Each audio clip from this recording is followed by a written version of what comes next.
This podcast of the Equine Forum is brought to you by the University of Louisville Equine Industry Program at the College of Business. It all begins in 15 seconds right after this word from our podcast sponsor. The University of Louisville Equine Industry Program at the College of Business is now offering a graduate certificate, which can be completed in 15 or 30 weeks and be done as a standalone or used as 20% of your MBA. Classes at both the undergraduate and graduate level are forming now.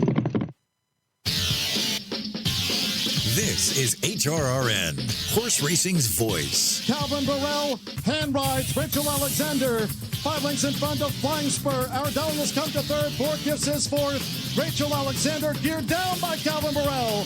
Rachel Alexandra with a win of quality and class in the Fairgrounds Oaks in 143-2. Victory for Vets has split horses and is gaining ground down the grandstand side. Victory for Vets is targeting Strong Promise and Mischievous Emma now grabs the lead at the mid-stretch marker. Victory for Vets is rolling clear and is going to do it by 4 on the wire. David Cabrera and Victory for Vets win the TTA Derby. Welcome to the Equine Forum, presented by TwinSpires. Pony up to the outside, Blended Citizen to the inside, down to the wire, a photo finish that goes to Blended Citizen, who's one step closer to a Saturday date in Louisville as Blended Citizen rides the rail to victory in the 47th running of the Jeff Ruby Stakes. Gunrunner has forged in front of Candy My Boy. Tom's ready. Mo Tom toward the inside. Mo Tom checked again. Mo Tom in tight quarters at the fence. On the outside for Evermo and Dazzling Gem. Mo Tom got stopped hard. It's Gunrunner. Gunrunner and Florent Giroux clear to the finish in the Louisiana Derby. Gunrunner wins going away. Now here's Mike Penna. Good morning once again, everyone, and welcome to the show that launched a network. It is the Equine Forum, and it is all presented by our friends at TwinSpires right here on the Horse Racing Radio Network. Mike Penna, Baron of the Backstretch, happy to have you along for the ride right up until 11 a.m. Eastern on Sirius 162, XM 207, our affiliates in Lexington, Louisville, and across the country, and streaming worldwide and podcast on our website, horseracingradio.net, or wherever you listen to your podcasts. Well, how about this weekend? Plenty of action, right? Plenty of road to the Kentucky Derby action, plenty of things to talk about. And here's one of the storylines that I find really fascinating. When the Fairgrounds began their final week of the 2024-2025 meet on Wednesday, trainer Joe Sharp found himself 3 wins in front of trainer Brad Cox. For Sharp, if he could find a way this past week to hold off the man who has won the leading trainer title at Fairgrounds 4 times, it would mean that Joe would be able to celebrate his very first training title at the New Orleans track. There's a saying in sports, it's not how you start, it's how you finish. And we hear it quite often at this time of year when referring to teams in the NCAA basketball tournaments. It's also very commonly used by football coaches when talking about their team's ability to close out games in the late stages. When baseball teams bring in their closer, they want to see that pitcher lock down the other team and end the game with a victory. Joe Sharp has been an unbelievable closer this week. Incredible. He's squaring off against a multiple Eclipse champion trainer. So it would be very easy on Wednesday to maybe be a little anxious. You're so close to achieving that goal of becoming the leading trainer at the Fairgrounds for the very first time, but you know you've got one of the greatest in the game today stalking you just 3 wins behind. A 4-time leading trainer at the Fairgrounds. Brad Cox knows how to close out games. Well, how about this? Joe Sharp has sent out 10 starters at the Fairgrounds on this closing week, starting on Wednesday.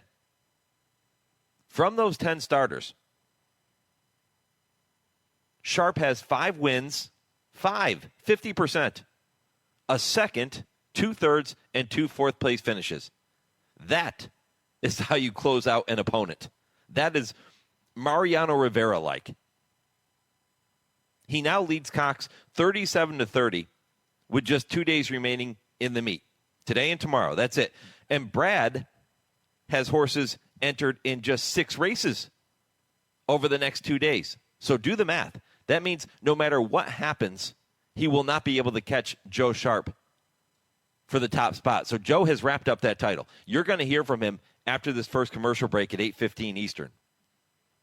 Now, Brad Cox might get the better of Joe Sharp in the Louisiana Derby later today. Cox has John Hancock in instant replay.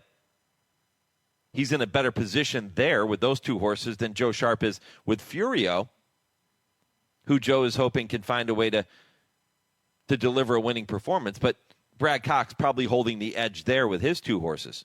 But that's why they run the race. They don't run the race on paper, right? We're going to decide this on the racetrack later today, which is a really cool thing. And that's my poll question. Who is going to win today's Louisiana Derby at the fairgrounds? Is it going to be John Hancock?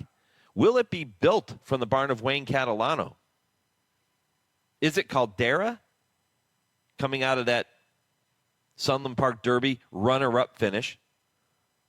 Or is it somebody else? And if you feel like it's somebody else, please comment with your pick. Let me know which horse other than John Hancock, Built, and Caldera is going to win today's Louisiana Derby at the fairgrounds. And you can do that by going to @HRRN on X. You can do that on our Facebook page, Horse Racing Radio Network.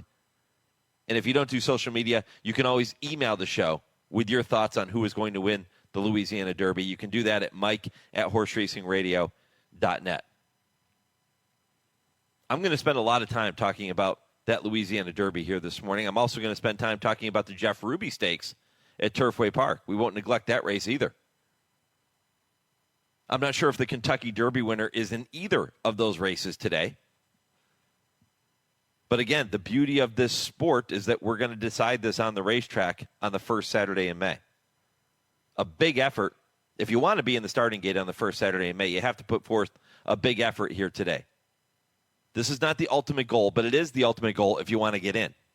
And then you have time to recover, prepare, and get set for a peak effort when you get to Churchill Downs. Tom Reynolds is a partner in Eclipse Thoroughbred Partners, and you want to talk about being on a roll. Horses like Journalism and Locked representing Eclipse as recent winners. Fondly, the Virginia Oaks last weekend, also owned by Eclipse Thoroughbred Partners. Vixen, winner of the Here Comes the Bride Stakes, and Built in the Louisiana Derby today. Tom Reynolds has been involved with Eclipse Thoroughbred Partners for the past 6 years or so. And he took time earlier this week to visit with me and to reflect upon his time and his success that he's had since joining Eclipse Thoroughbred Partners. He also talked about Built coming up to today's Louisiana Derby, and he looked back on Fondley's win in the Virginia Oaks last weekend. So that conversation comes up at 8:35. You won't want to miss that. He was fantastic, sharing some stories about how he got involved in racing in the very first place and how he and Aaron Wellman with Eclipse Thoroughbred Partners ended up crossing paths and getting together, and the rest is now history. They're having great success together. Tom Drury Jr., let's try that again. Tom Drury Jr., the trainer of California Burrito in today's Jeff Ruby Stakes, will kick off hour number 2 at 9 Eastern. He also has Admit going in the Bourbonnette Oaks. So plenty to talk about with Tom at 9 Eastern. 9:20, our Kentucky Bred conversation. It's with Ethan West. Now, Ethan spent a full hour with me on Trainer Talk yesterday afternoon. If you haven't heard, Trainer Talk now on Fridays from 5 to 6 Eastern. You can catch it every Friday. You can catch it via podcast, too. So, go back and take a listen to that full hour conversation. But I'm going to bring you an excerpt because Ethan is based at Turfway Park. And now he's running Chunk of Gold in the Louisiana Derby today. He comes out of a runner-up finish in the Risen Star Stakes 5 weeks ago. And he's looking to punch his ticket to the Kentucky Derby. And he has some really interesting things to say about being based at Turfway, training at Turfway, running from his base at Turfway Park, not just in New Orleans, but all over the country. So that is our Kentucky Bred conversation at 9:20. And at 9:40, Nick Tamero, who is the announcer at Sam Houston, is going to preview their 7 stakes races on that program later today. So all kinds of things to get to in the first 2 hours of the show. Hour 3 kicks off with the TwinSpires Triple Play. Vance Hanson will give you 3 races to keep an eye on this afternoon, and you can bet those, of course, at TwinSpires. Kurt Becker, Stroll Through Racing History at 10:20. Fantastic story about the late Roses in May. You'll want to make sure you stay locked in for that one And at 10:30, we wrap up the shows we do every week. I ask, they answer. Trainer Dale Romans, turf writer Tim Wilkin will join me to talk about some of the hottest topics in the sport today, including a conversation about decoupling in Florida and what the recent passage of the House bill going through the House committee means to the industry in Florida. How significant is that development that took place this week? Is it a setback for racing, or is it just another step in the process of horsemen trying to defeat the decoupling bill? Or maybe it's a huge victory for Belinda Stronach and the Stronach Group, who are hoping that they can decouple. We'll talk about that topic coming up at 10:30 Eastern, so stay tuned for that. As you can tell, it's a very busy morning. Post time, by the way, for that TwinSpires.com Louisiana Derby, 6:42 Eastern, 5:42 locally in New Orleans, and 3:42 for all of you tuning in on the West Coast. Well, it's time now to go to our producer, Lee Delapina, for this week's Impossible Trivia question. All right, Mike, here we go. What 21-year-old stallion was imported to Virginia in 1798, siring so many children that he is now considered the father of American thoroughbreds? No Googling. Stay tuned to the end of the show for the answer. Yep, the answer coming up right around 10:55 Eastern in our final segment before we wrap things up for you here this morning. That's a tricky one. Man, if you come up with the answer to that one, good for you. Feel free to email the show if you want, or post it on social media if you think you know what it is. And, again, that answer coming your way later in the program right before we wrap things up at 10:55 Eastern. Joe Sharp set to join me live from the fairgrounds next. This is the Equine Forum presented by TwinSpires on HRRN, horse racing's voice. Race the TwinSpires, where you can unlock a $25 risk-free bet. Just use the code HRRN25 when you sign up. And if your first bet doesn't win, TwinSpires will refund your account up to $25. Wagering on the app is fast with free past performances, insider picks, and power plays every day you wager. TwinSpires. Download the app today to earn your $25 risk-free bet. Void where prohibited. For terms and conditions, visit TwinSpires.com. Must be 18 or older, 21 and older where applicable. For help with a gambling problem, call 1-800-GAMBLER. They're off in the Kentucky Derby. His sire is one of the most exciting young stallions in the world. His dam has become one of the most important brood mares in the industry. And on the first Saturday in May, his genetic brilliance shined brightest on racing's biggest stage. They come into the final 16th, and it is going to be Mage to win the Kentucky Derby. Mage, standing at Airdrie Stud. Think about it. Tom Ryan, managing partner of SF Bloodstock, told TDN graded stakes are the true measure of excellence. 1 week after winning the Santa Anita Handicap with Locked, the San Felipe with Journalism, and the Here Comes the Bride with Vixen, Eclipse Thoroughbred Partners celebrated yet another graded stakes victory. Air Force Red, a gem of consistency, is up to take the lead. Nice performance from Air Force Red to win the San Simeon. 13 seasons of honoring tradition, inspiring innovation, and making history. Eclipse Thoroughbred Partners. Visit eclipsetbpartners.com. You're listening to the Equine Forum on HRRN, presented by TwinSpires. And toward the inside is Money Supply, who's coming with a bid. Smile Happy is raced wide, and Happy American on the extreme outside looks to unwind. Red Route 1, and finally Hayes Strike gets Best Actor, who links past the quarter pole here for Flavian Pratt after 3 quarters in 1 minute 11.56 seconds. Best Actor into this final fairgrounds furlong, as on the outside here's Money Supply, who's charging hard for Tyler Gaffalione. Then Gasoline and Red Route 1. They come past the 16th. It's Money Supply, who's taken a short lead from Best Actor. Money Supply, Money Supply, Money Supply falls to 5 in a row. Best Actor was right there with Money Supply after the Mineshaft Stakes. Money Supply, John Dooley with the call of that victory in the Mineshaft, one of 37 winners for trainer Joe Sharp at the recent or the ongoing Fairgrounds race meet. That's a number good enough to wrap up the trainer title over Brad Cox for Joe Sharp. I don't know if he's aware of that, but he's officially locked up that title by my calculations anyway, and he's with me now here on HRN. Joe, good morning. Morning. I don't think Brad can catch you now, man. That's good to hear. I was laughing listening to that. That money supply, that was last year. That's an old clip, but I didn't mind hearing it again. Oh, did I pull up last year's? My bad. I thought I pulled up this year's. We'll take it, though. It's still fun to listen to. Listen, hey, when you're the leading trainer, it does it. You can listen to all those wins over and over again, right? Yeah, no, especially that horse. He's been good to us.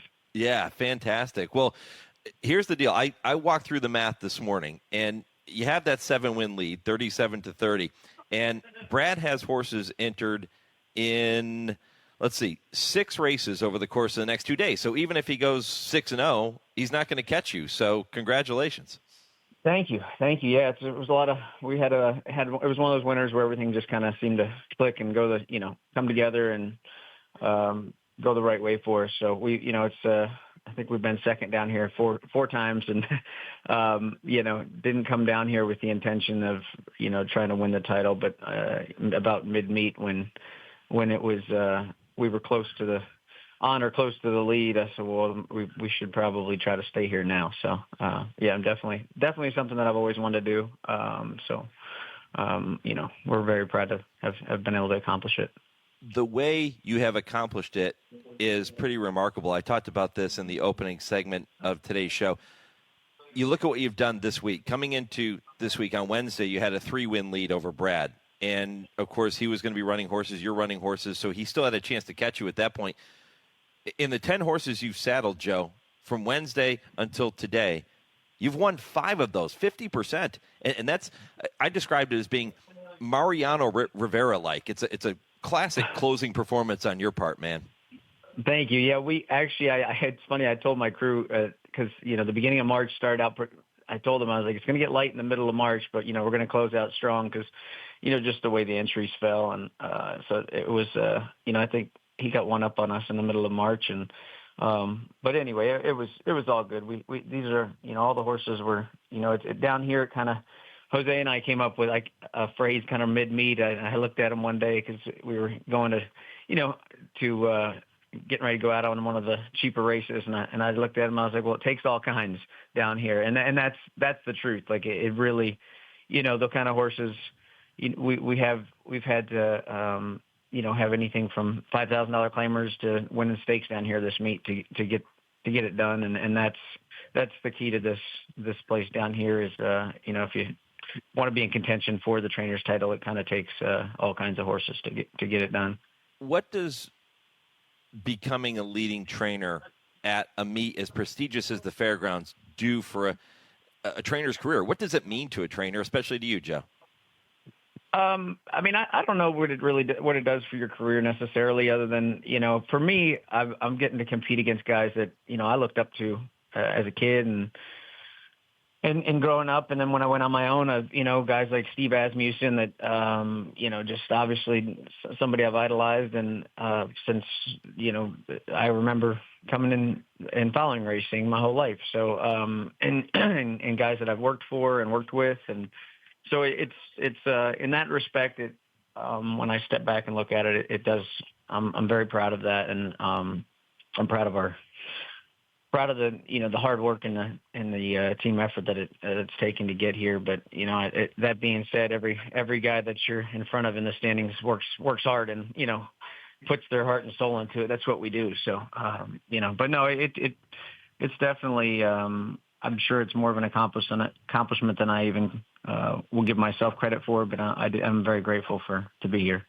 What's your relationship like with Brad Cox?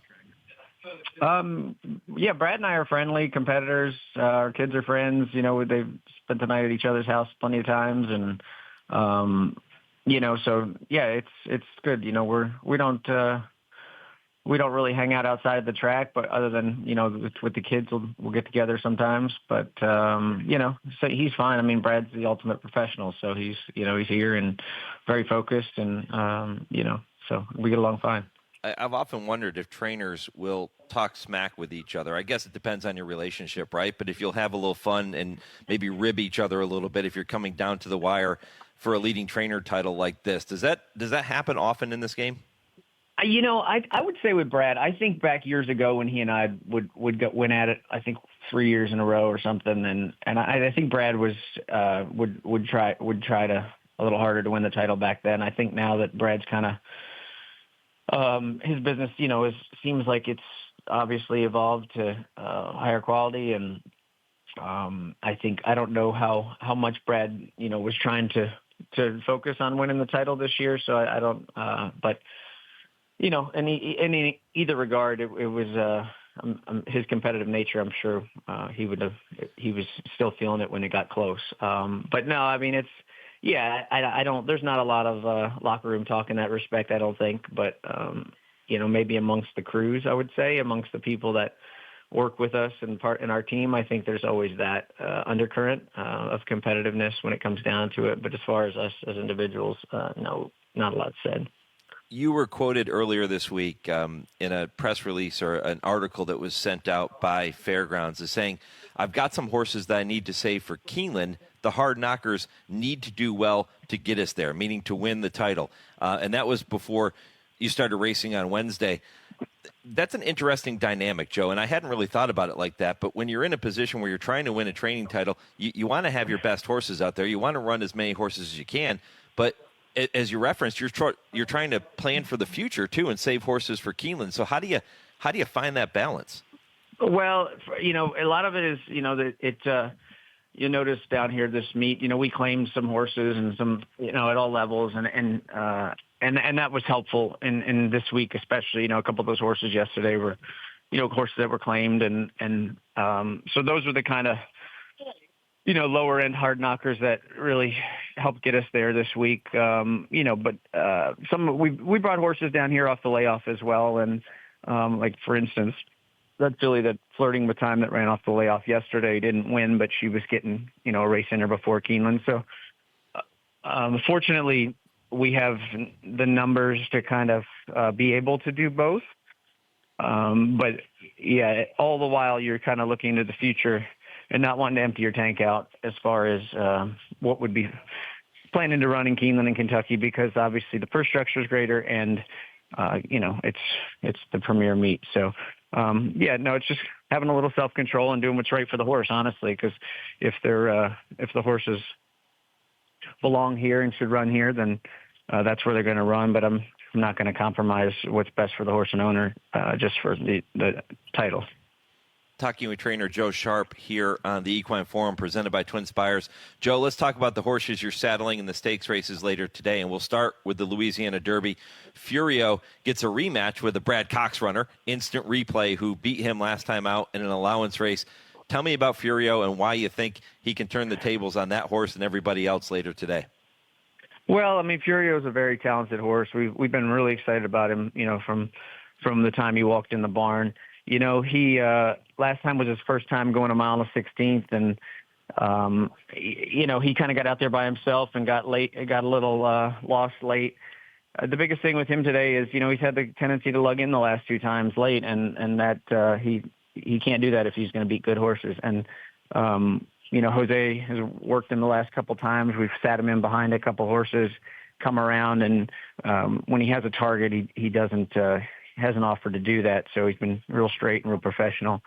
So, with the 1-2 turn race under our belt and the way the Louisiana Derby was kind of coming up, I thought that if ever there's a time to take a shot at a race like this with a horse like that, I thought that it all was falling into place. And when the A other than didn't fill here the week before, it kind of forced my hand, and and then when Luis Saez came available, it made me more inclined to try it. So he is gifted with early speed, and you would expect that he's going to be close to the pace, but you just said in his morning workouts that if he has a target, he doesn't lug in. He tends to be more straight to the wire.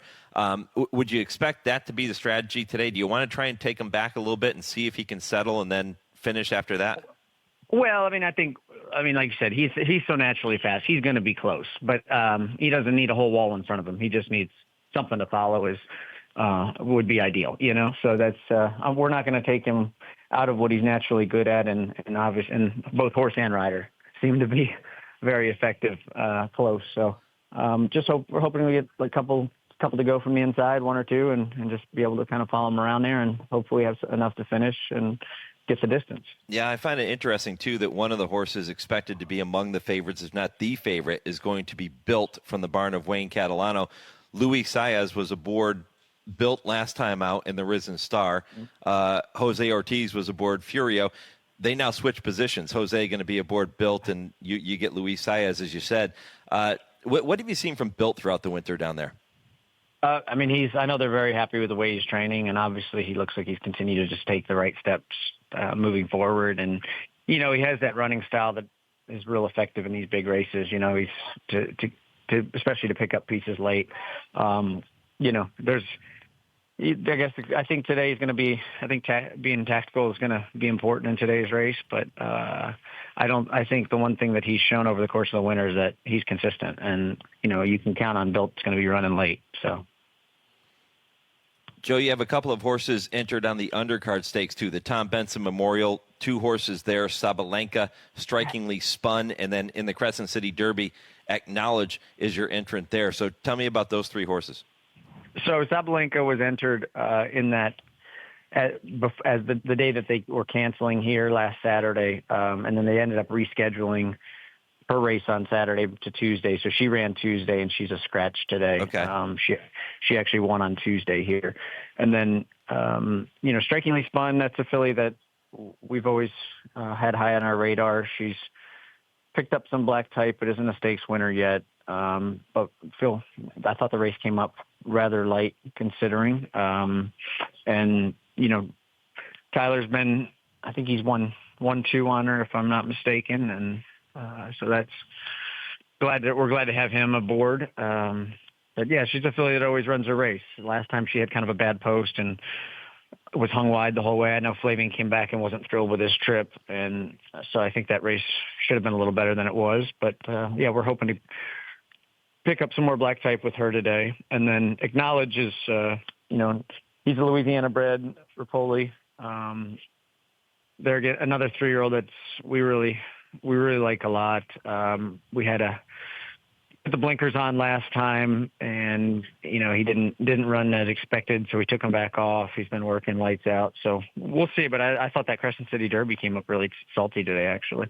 Mm-hmm. Yeah.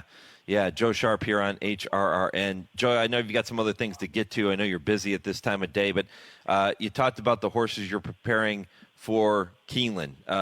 Who can we look forward to seeing in some of the big races up there? Well, I mean, I think we're kind of light on stakes action as far as, and we are pretty light early opening weekend.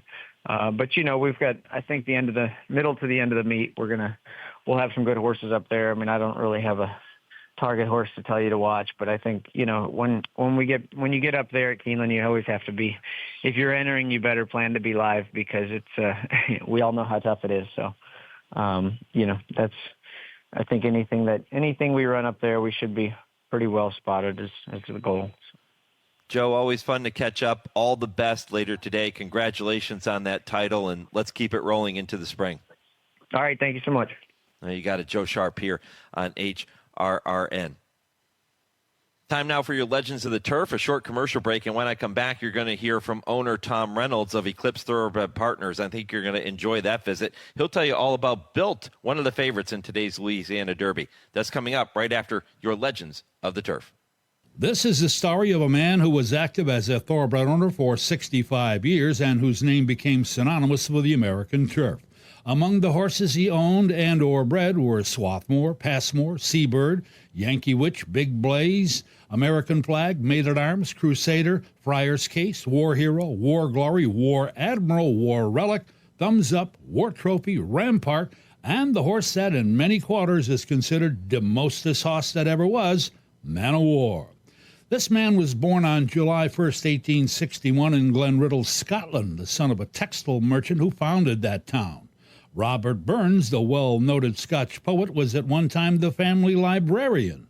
Our man was educated at one of this nation's finest small colleges, Swarthmore in suburban Philadelphia. At 21, he followed in his father's footsteps and entered the textile business. He developed an early interest in hunters and hounds, and then steeplechasers, and finally flat racing. His first horse of note was Swarthmore, named after his alma mater. This one was out of a mare bred by President Ulysses S. Grant. During the 1890s, he had a couple of decent stakes horses in Passmore and Seabird, both of whom were successful at the old Gloucester track in New Jersey. The first horse to wear the famous silks of his stable, black, yellow sash, yellow hoops on sleeves, was Yankee Witch, a daughter of Ogden, who was purchased as a 2-year-old from John E. Madden in 1916. That one won the Rosedale Stakes in American record time until then, 101 2 for 5 furlongs. She also won the Spinaway Stakes, and in 19, Louis Feustel, his trainer at the time, admired a tall, gangly son of Fairplay at the Saratoga sale. The man who's the subject of this dissertation was not impressed, but he agreed to buy the horse on the condition he be made a jumper if not successful on the racetrack. A price of $5,000, seven highest of the sale, was paid for the yearling, who had already been named Man o' War. In 1918, this man purchased 2 more yearlings of note, Big Blaze and Whetstone. Big Blaze was the son of Campfire, costing $1,800, and went on to win the Grand Union Hotel, Interborough, Champlain, and Washington handicaps. In the Interborough, he whipped the great Zeb, an American record time for 1 1/16 miles, 1:44.4. Whetstone was a filly bred by Colonel Phil Chin and cost $3,100. She won the Brookdale in the ladies' handicap and defeated Preakness winner Nellie Morse. Later, she became the Dam of War hero. When Man o' War retired to stud, his first crop of foals produced American Flag, who won the Belmont, Dwyer, and Withers Stakes. From Man o' War's second crop came Crusader and Taps. Crusader won the Belmont, Dwyer, Riggs, Huron, Jockey Club Gold Cup, Havre de Grace, Maryland, and Suburban handicaps. Taps was the best 2-year-old filly of her year and won the Matron. The next major horse he owned was War Hero, who in 1932 won the Travers, the Huron, and the Saratoga Cup. The best horse ever bred by this man was War Admiral, a multiple stakes winner, and the last outstanding horse to race in his black and yellow silks was War Relic, who was sired by Man o' War. War Relic won the Massachusetts Handicap, Narragansett Governor's Handicap, and the Narragansett Special. A horseman and a sportsman to the very quick, he often disregarded his own best wishes, and he recognized that his ownership of Man o' War was not mere possession, but was indeed a part of public legacy, sort of like owning the Sphinx or the Taj Mahal or the Pyramid. So until Man o' War became quite ill, the gates of Faraway Farm, where Man o' War was housed, were always open to a constant stream of visitors. He met the Dark Horseman as an octogenarian at the age of 89 in 1951, and no finer compliment could be paid him than that he was worthy and well-deserving of owning Man o' War, the mostest horse that ever was. That man was Glenn Riddle. Farm was Mr. Sam B. Riddle. This is HRRN, horse racing's voice. Race the TwinSpires, where you can unlock a $25 risk-free bet. Just use the code HRRN25 when you sign up. And if your first bet doesn't win, TwinSpires will refund your account up to $25. Wagering on the app is fast with free past performances, insider picks, and power plays every day you wager. TwinSpires. Download the app today to earn your $25 risk-free bet. Void where prohibited. For terms and conditions, visit TwinSpires.com. Must be 18 or older, 21 and older where applicable. For help with a gambling problem, call 1-800-GAMBLER. Experience the Keeneland Florida Derby at Gulfstream Park on Saturday, March 29th, as world-class thoroughbreds compete on the road to the Triple Crown, right here in Allendale. For reservations, tickets, and more, head to GulfstreamPark.com. A 2-time Grade 1 winner at Saratoga with nearly $2.5 million in earnings, and one of the best sons of Super Sire, Gunrunner. And it is Gunite, and he's going to win the 117th running of the hopeful. Gunite is maintaining the lead, and he will defeat Elite Power in the Forgo. Gunite posted 9 triple-digit buyers, won 9 races, and hit the board in 19 of 21 starts. Precocious, fast, durable, and tough. Call the team at Ashford today to book your mare. All the action, all the biggest players, all in one place. Follow the action from the racetrack to the sales ring at Keeneland on closing day of the spring meet. Right place, right time, right here. Make your move at the April Selected Horses of Racing Age sale, Friday, April 25th at Keeneland. Learn more at april.keeneland.com. You're listening to the Equine Forum on HRRN, presented by TwinSpires.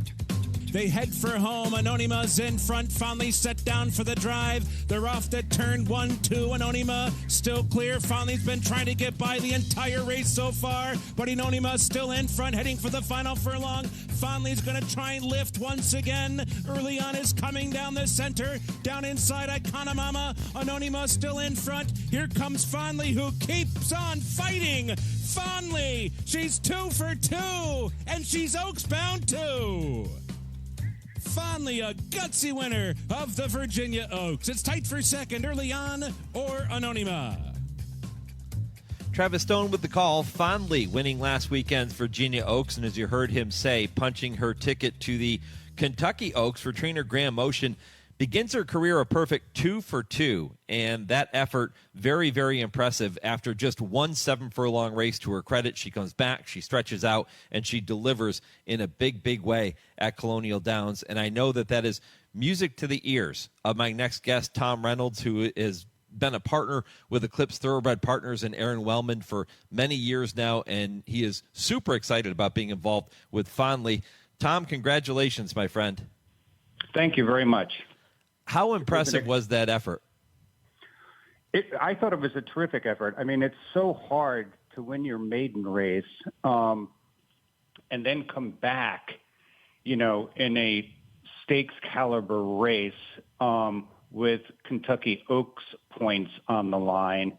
So I thought it was a big, big effort, because you guys know how hard that is to just go from maiden special weight to an Oaks caliber race. And she just dug in and just kept digging in and never gave up. And it was a great ride. And so, yeah, we're thrilled. Yeah, a filly who was bred by the late Kentucky Governor Brereton Jones, and Graham Motion had her prepared to the minute for that effort. And now you get to start thinking about the first Friday in May with her. How exciting is that? That is super exciting. I've only had one other filly in the last 6 years that made the Oaks field by the name of Speech. She finished third that day with, unfortunately, a horrible trip. So we're very, very excited. I'm trying to, temper my enthusiasm, because it's a long way to the first Friday in May. Yeah, and a long way to the first Saturday in May, and you know that very well because you're also involved with Eclipse Thoroughbred Partners on Built, who goes postward in Saturday's Louisiana Derby. Tell me a little bit more about what this ride's been like with Built. He's very talented. Yeah, it's been a lot of fun. I normally don't have many colts in my Eclipse Thoroughbred Partners portfolio. 90% of the ones I'm a part of the partnership with are fillies, and but I was always a big, big fan of hard spun. And when this came across, my email, whether I wanted to be part of this group, I jumped into it. So, the horses, ran 3 times last year, including winning the Gunrunner Stakes at the fairgrounds in late December. And then we took her to the Lecomte Stakes, and he finished second there, picked up, a few more Derby points along the way. And then the Risen Star race, we just got nipped on the wire for second. And I was very encouraged by that race, because that race was kind of a speed favoring track all day, and the inside was just outstanding. And we were kind of a little bit wide on that turn. But I thought that effort was way better than most people give him credit for. Tom Reynolds, my special guest here on the Equine Forum. Tom, you're also involved with Here Comes the Bride winner, Vixen, another Eclipse Thoroughbred Partners horse. The relationship you have with Eclipse dates back several years now, and Aaron Wellman is on such a roll right now. The entire team, when you think about the San Felipe winner, journalism, and what they did with Locked in the Santa Anita Handicap, it is a wonderful time to be involved with Eclipse Thoroughbred Partners. It's absolutely terrific. I've been very, very fortunate. I started with Eclipse back in 2018. and I have not regretted it one bit. I love their philosophy, what Aaron does and his team does, which is, we're not buying $1 million or $2 million horses at sales. We're trying to find moderately priced, well-bred horses and giving them to, outstanding trainers like Michael McCarthy and Pletcher and Leonard Powell and Graham Motion. And those gentlemen and their teams have just done, a terrific job with all of our horses. So this has been just a lot of fun over the years. I've been to places I never thought I would ever go to, like Dubai in 2019 with a horse we had called Gray Magician, who finished second in the UAE Derby. We've had a Royal Ascot winner, and that's, a trip of a lifetime. So my experience with Eclipse has been just phenomenal. Tom, where did the love of racing begin for you? Oh, it's sort of like most people, I think. My grandfather was a player. My parents dabbled in it, just when we were living in New York. The guy next door was a teller at Aqueduct, so he'd go around the neighborhood and pick up daily double, wagers from the neighborhood. So I sort of got the bug when I was quite young, like, early teens, if you will. Yeah. And then I had the opportunity to live in Europe, so I went to a lot of race courses there, which is, it's a tremendous experience for anyone to be able to live there and actually enjoy it while you're living there. And then, I worked all my career and I always wanted to buy horses, but I had some other obligations like paying my mortgage, saving money for retirement, making sure I had a couple bucks to send my kid to college, So, I sort of had to prioritize and I did. And so once I retired, I built up a little, I'll call it a horse fund, right? And I went out and looked for, partnership groups because I certainly was not smart enough to be able to do this on my own. And so, I investigated a lot of partnerships and I thought Eclipse's philosophy was right for me. If you were going to put together a list of some of your top moments in racing so far, as an owner, maybe even as a fan, Tom, what are some of those moments going to be? Well, as a fan, I've been lucky enough to go to almost 40 Breeders' Cups, Wow. which is since the inaugural one at Old Hollywood Park. On a total whim, my buddy Dennis and I decided to go when we were living in Chicago at the time. So, you go back and look at the Zenyatta races, right, as a fan, which were spectacular. The two back-to-back Breeders' Cup classic races with Tisnow against Giant Causeway and then Tisnow against Key. Those are like my favorite races of all time, just as a fan. But as a part owner with Eclipse, I mentioned Dubai, I mentioned Royal Ascot, I mentioned having a Derby horse and an Oaks horse. But I spend my summer now in Del Mar, so all my horses are either, are in California or with Graham Motion and a few with Wayne Catalano and Mark Cassie. But most of them are, 90% of them are in Cali, and primarily mostly fillies, as I said. But so one of my biggest thrills as an owner was a multiple Grade 1 winner by the name of Anna Sett, who raced in California primarily her whole career. In 2023, she wins the Del Mar Oaks and the American Oaks and had a fantastic 2024 season. So those are some of my highlights. Yeah, Anna Sett was certainly spectacular. A winner of 7 of 13 starts. She earned just shy of $1 million in her career and was so honest. She would always show up every single time you walked her over. And Tom, I can imagine that having a horse like that you can count on almost every single time that they go to the post is really, really special for any owner. Exactly. She was durable as could be. She always gave her all. She was a phenomenal filly to be around, in terms of the barn. And, I would have, visitors come out into this condo I rent out in Del Mar during the season. And I'm able to share this passion of mine with friends and families and neighbors. I've got some terrific pictures of some of my friends' kids with Anisette and with other horses like that. So it's just so nice to be able to share that with so many people. And they certainly enjoy it because it's such a unique experience. She sold last year at the Keeneland November sale for $1.8 million.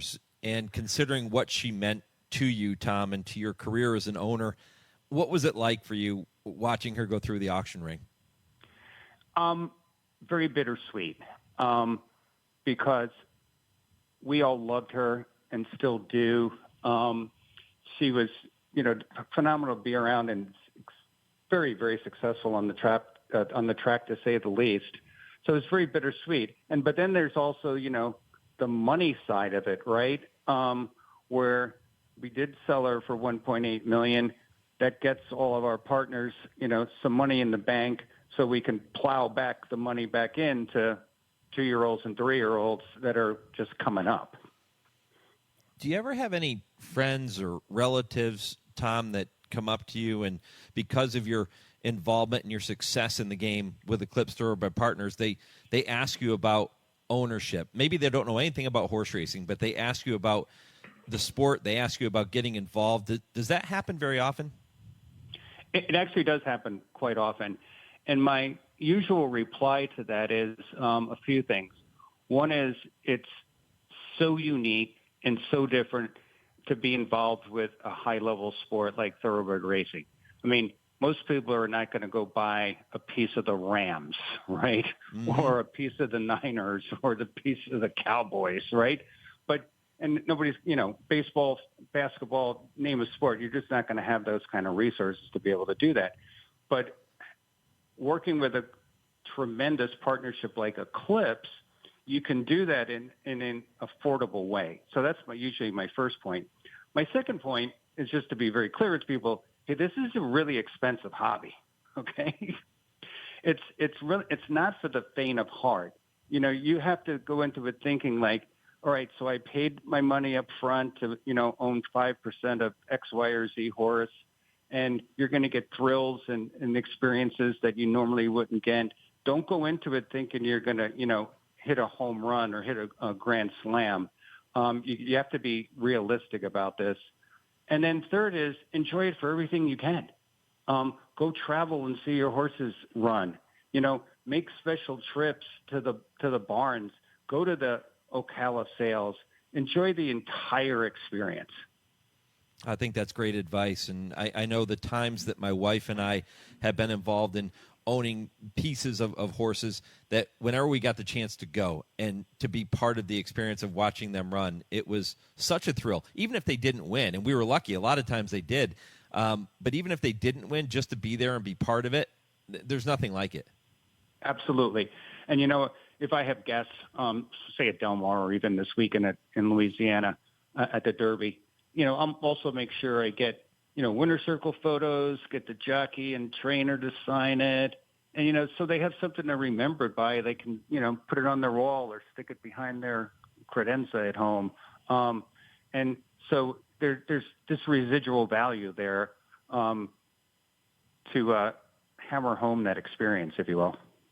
Prior to getting involved in owning racehorses, as you were saving for your children's college account, college fund, as you referenced earlier, you spent about 3.5 decades working in sales and marketing with some very iconic brands, Quaker Oats, Gatorade, Pepsi, and even Frito-Lay. And I have to tell you, Fritos are one of my all-time favorite snacks. I'm moderately addicted to them. Well, we got to love that. I'm still a shareholder, so just keep buying. Hey, no problem there.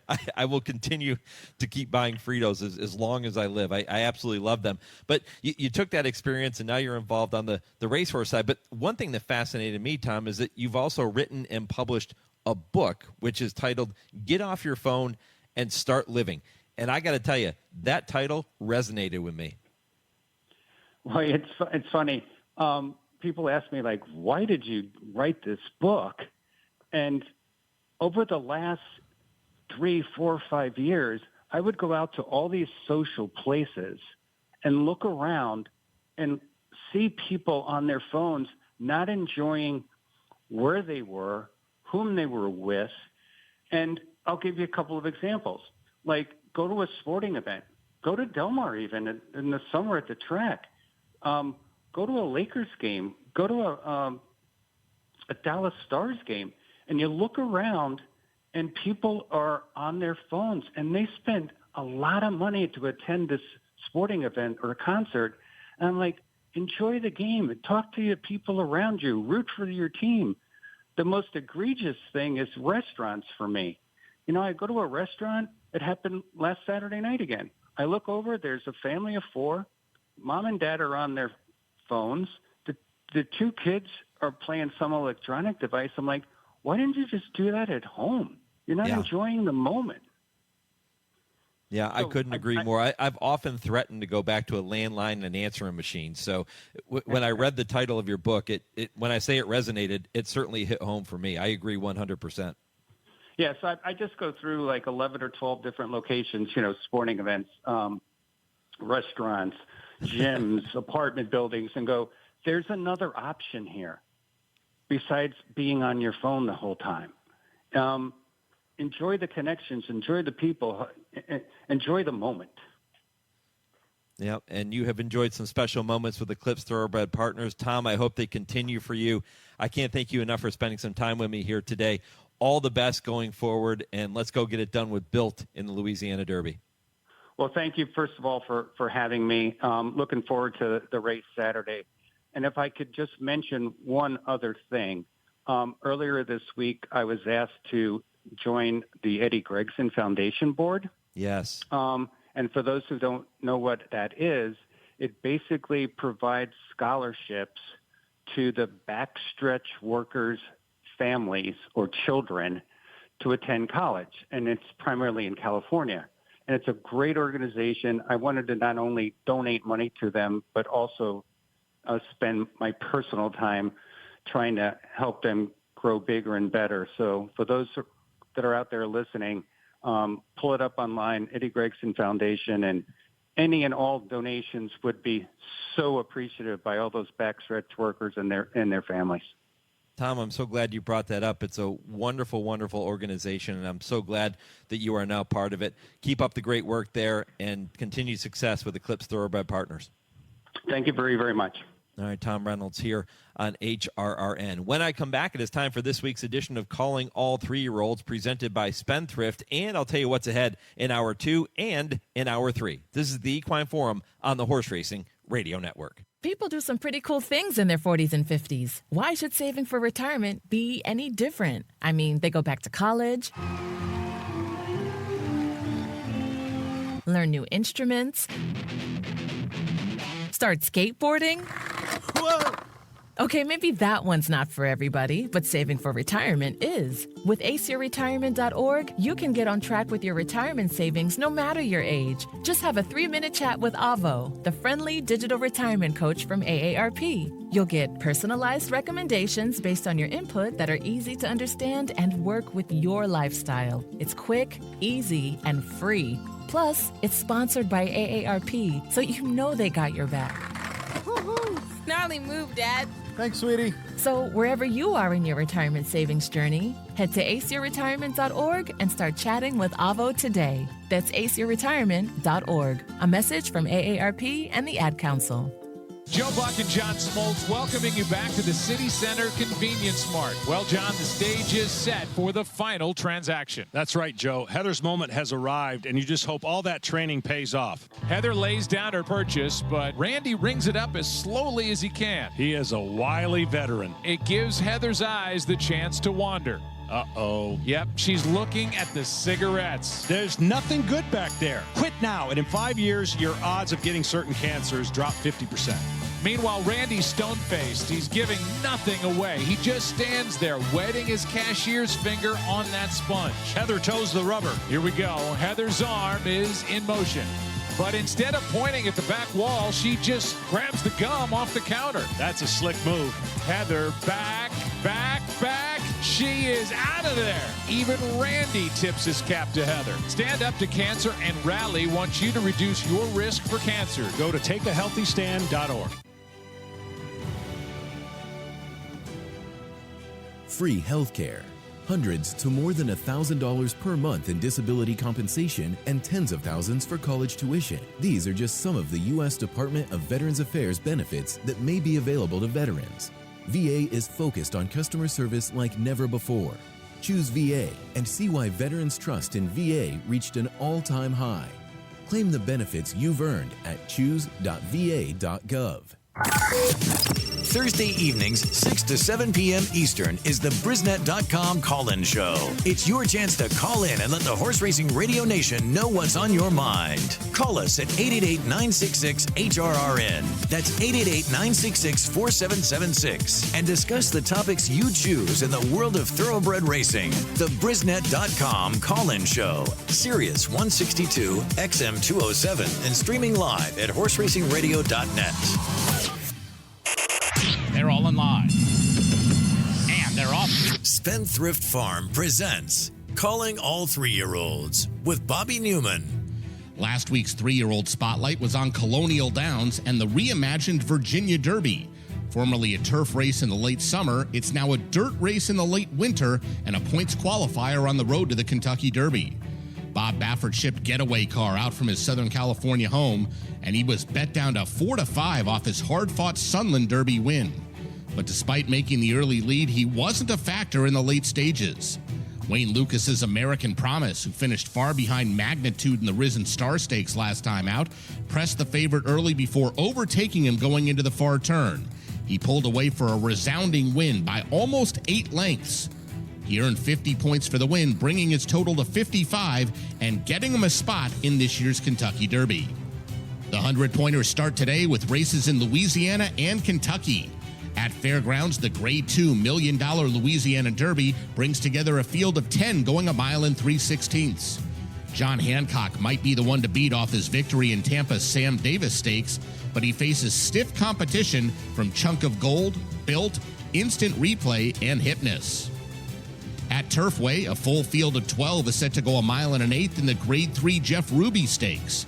California Burrito, Baby Max, Poster, He's Not Joking, and Innovator are amongst those trying to earn a spot on the first Saturday in May. Next week, the focus shifts to Gulfstream and Oaklawn with the Grade 1 Florida and Arkansas Derbies. I'll be back with this week's top 5 list right after this word from Spendthrift. New to Spendthrift for 2025 is Dornoch, a leading 2-year-old who defeated Sierra Leone in the Grade 2 Remsen. Dornoch returned at 3 to capture the Grade 2 Fountain of Youth on his way to becoming a classic winner in the 1.25 mile Belmont Stakes. It will be Dornoch to win the Belmont Stakes at Saratoga. Dornoch asserted himself as one of the most prolific 3-year-olds from the Curlin sire line after scoring another Grade 1 victory in the Haskell. Dornoch wins the Haskell! Dornoch, the best son of emerging sire Good Magic, standing new at Spendthrift. This week's top 5 list of Derby contenders looks like this. Number 5, River Thames. Big effort wins second best in the Fountain of Youth, guessing he's got room to improve. Number 4, John Hancock is game as they come when winning the Sam F. Davis, and he should continue to improve. He goes today in the Louisiana Derby. Number 3 is Barnes. Ran big despite suffering defeat in the San Felipe, but was miles clear of the others. There's still lots of room for improvement. Number 2, Journalism. Ran huge in tracking down the lonely leader Barnes in the San Felipe. He should be tough once again in the Santa Anita Derby on April 5th. And number 1 is Sovereignty. He won the Fountain of Youth despite probably not being 100% cranked. He's likely for the Florida Derby at Gulfstream next week. That's your Calling All 3-Year-Old segment presented by Spendthrift, the Breeders' Farm.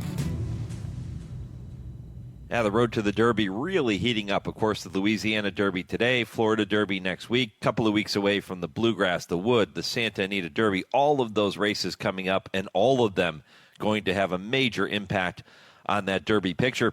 By the way, the tradition continues. 90 years of running at the Great Race Place. First post at Santa Anita today and tomorrow is 1 p.m. Classic meat wagers include the $2 pick 6 on the last 6 races of the day, and you can bet big every race day with the Coast to Coast Pick 5, offering a player-friendly 15% takeout. Other low takeout bets, the $3 All-Turf Pick 3, the $3 Late Pick 3, and the $5 Late Double. And you can be sure to play in Santa Anita's Pick'em contest every weekend, including props from across the sports world. You can go to play for free at santaanita.com/contest. Hour 2 coming your way shortly, but I want to give you an update on the poll question. I'm asking you quite simply who you think is going to win today's Louisiana Derby at the fairgrounds. And I gave you a few choices: John Hancock, Built, Caldera, or someone else. And if you feel like it's someone else, feel free to comment and let me know. So far, 43% of you saying it is going to be someone else, just 32% in favor of John Hancock. Michael comments and says, I'm going with Tistastic at this time, but if you know me, I could change my opinion as they are loading into the gate. Boy, isn't that the truth?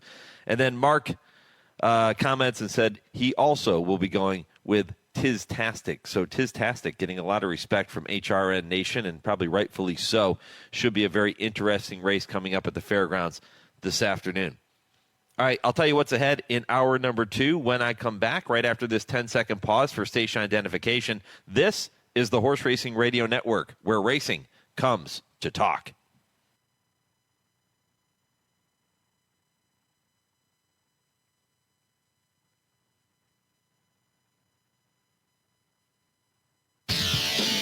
This is the Equine Forum, presented by TwinSpires.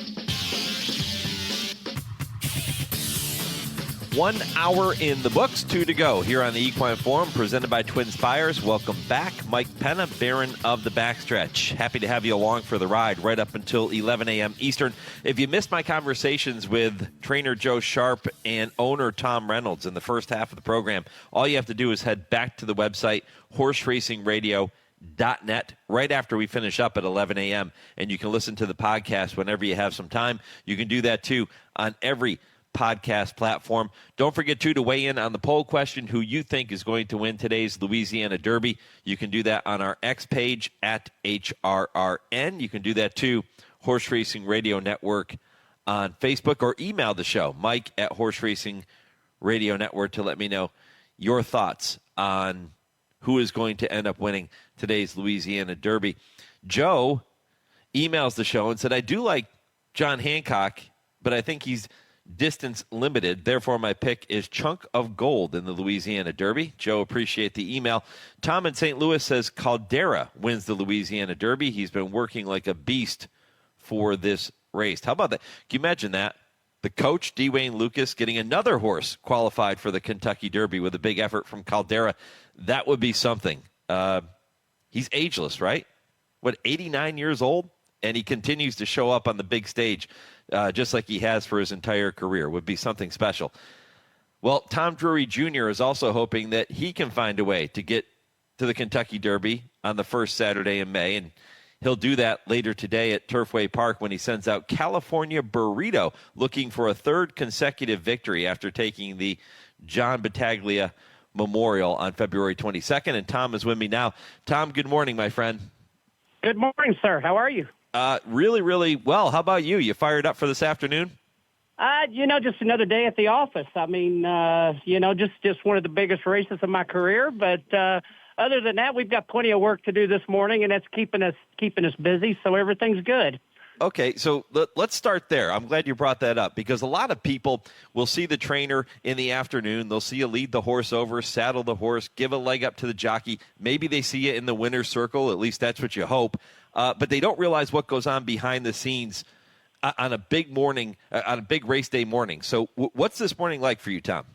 I've had the jock here all morning breezing horses, and I'm keeping him busy. Of course, that's got me busy, and it's just, obviously we've got 24 other horses up here that have to be taken care of, and it's good. You stay busy, keep yourself occupied, and the Burrito and Admit, they both got out early this morning, and they're each having a little early lunch right now, and everything's all good. Admit will go in the Bourbonette Oaks. We'll talk about her in just a minute, but let's stick with California Burrito. That win last time out in the Battaglia, really solid, and he was really, really game. What was your take on it?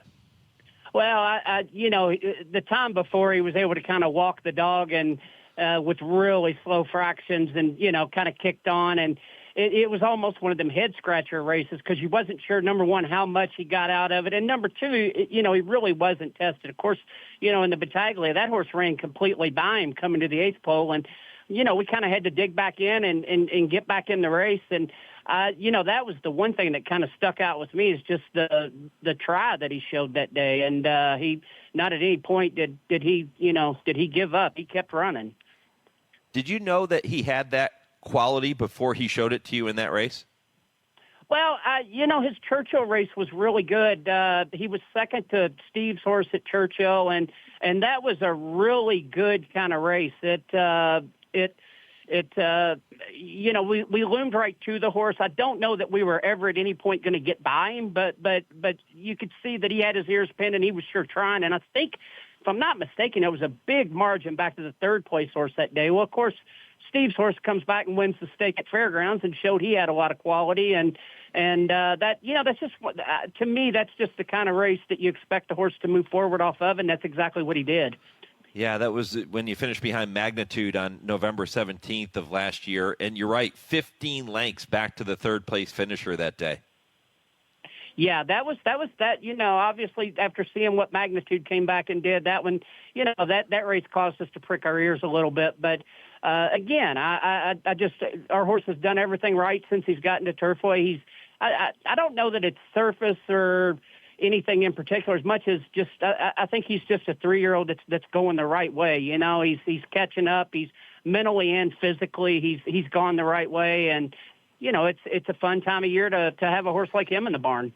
What strikes me about California Burrito is that he's had success racing on the lead. He's had success coming from off the pace. He's won both ways. So what's his best running style, Tom? I think you're going to let him bounce on away from there. We're not going to, we're certainly not going to try to take him out of his game. I think he'll probably want to be somewhat forward. If nobody goes, if it sets up like it did last time and nobody goes, fair enough. We'll take the lead and take it from there. If somebody does want to go, we're going to make them work for it. And, if they clear us, then we're going to be very comfortable just tucking in behind them. You said this is one of the biggest races of your career. And if he wins, you're on your way to the Kentucky Derby. That has to have a nice ring to it. Do you let yourself think that far ahead?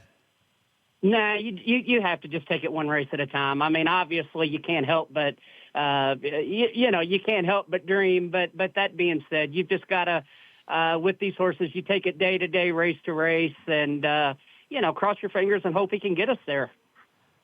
What leads you to believe that California Burrito, obviously he wouldn't be in this spot today if you didn't believe in him. What leads you to think, okay, he has the capability to catapult himself into the conversation as a legitimate Kentucky Derby contender?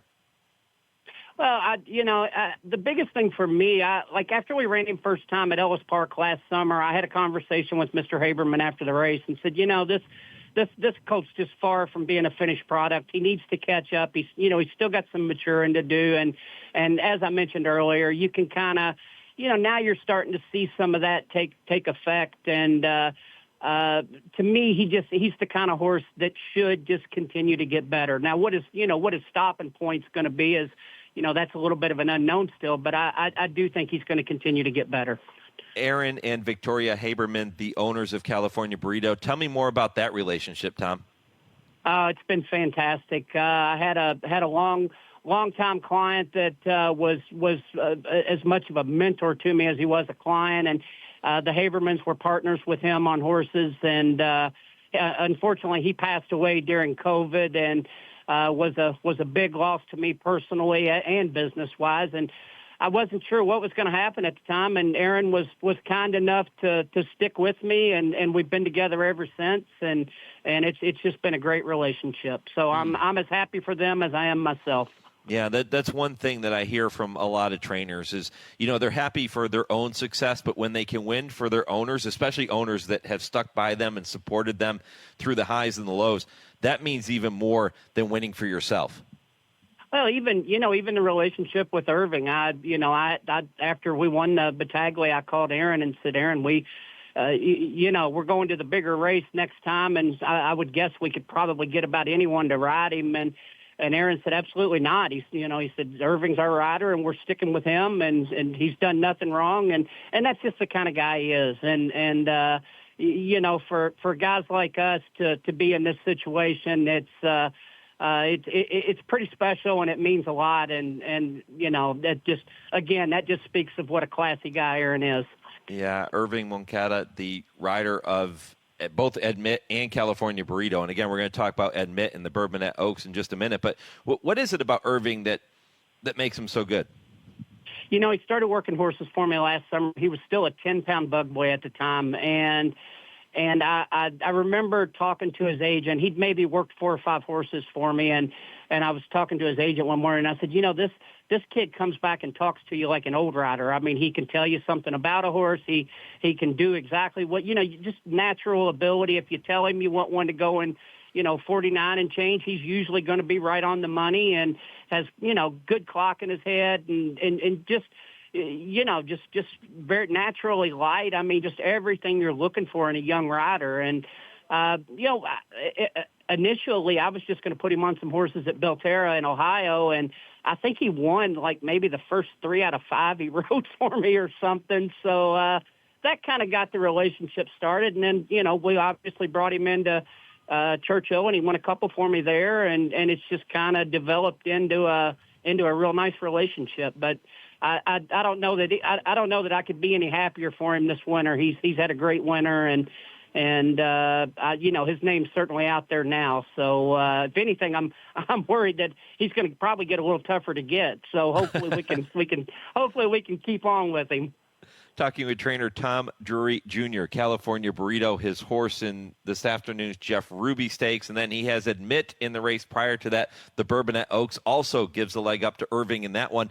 And how cool is this, Tom, as a guy who's grown up in Louisville, you get a chance to look at your jockey in those Claiborne orange colors with a horse like Admit. That's pretty awesome.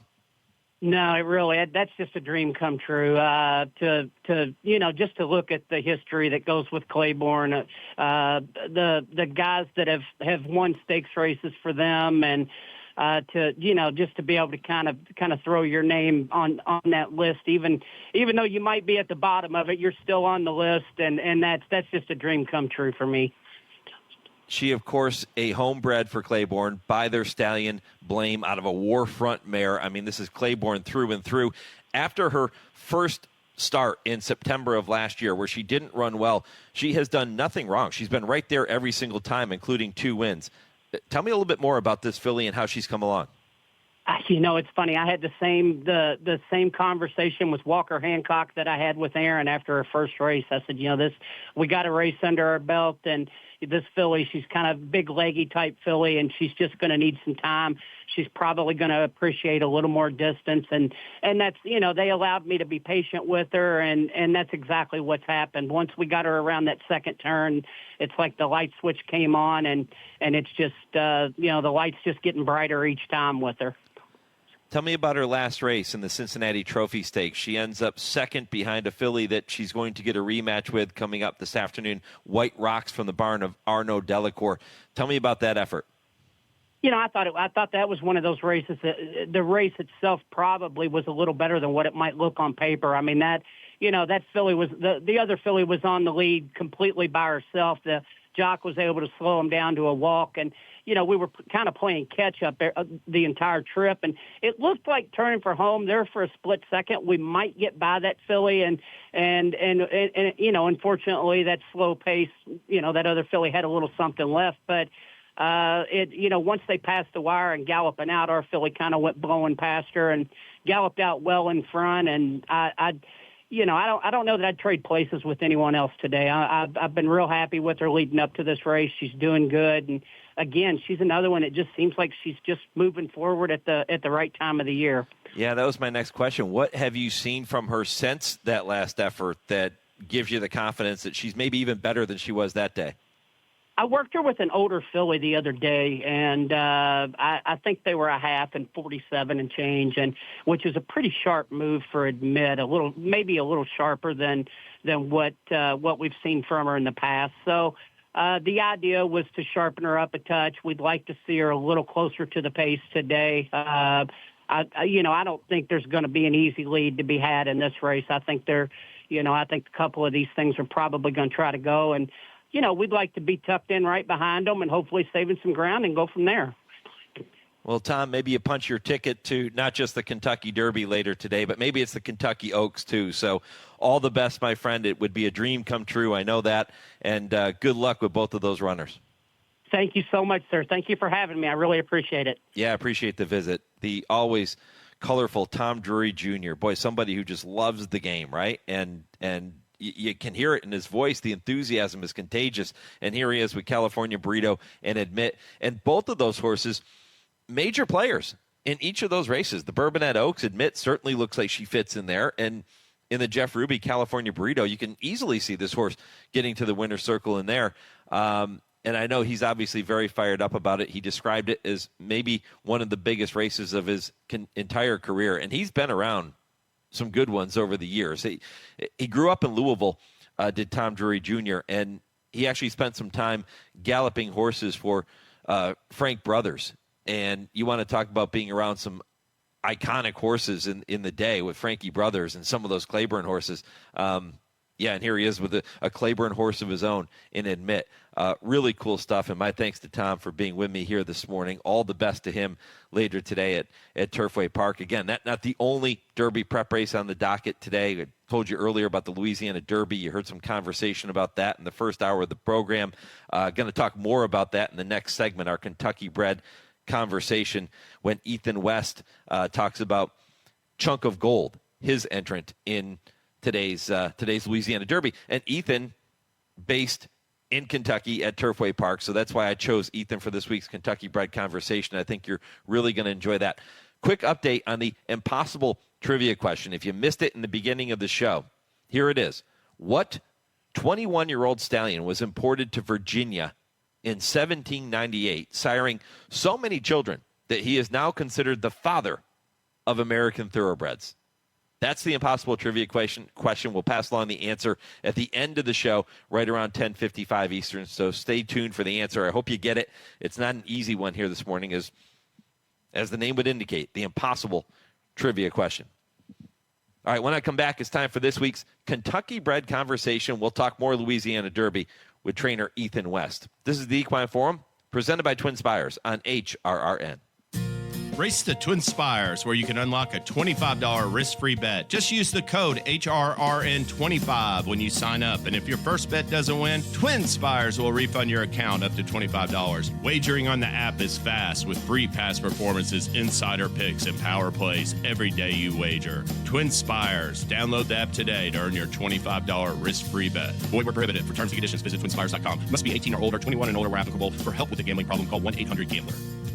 Don't miss Derby Fest at the Showgrounds, the largest Kentucky Derby party in Houston, Saturday, May 3rd at Sam Houston Race Park. Live from the infield, the day will be filled with live music, DJs, and an electrifying atmosphere. Jumbo screens will show every moment of the race action from Kentucky, along with live quarter horse racing on the track in Houston.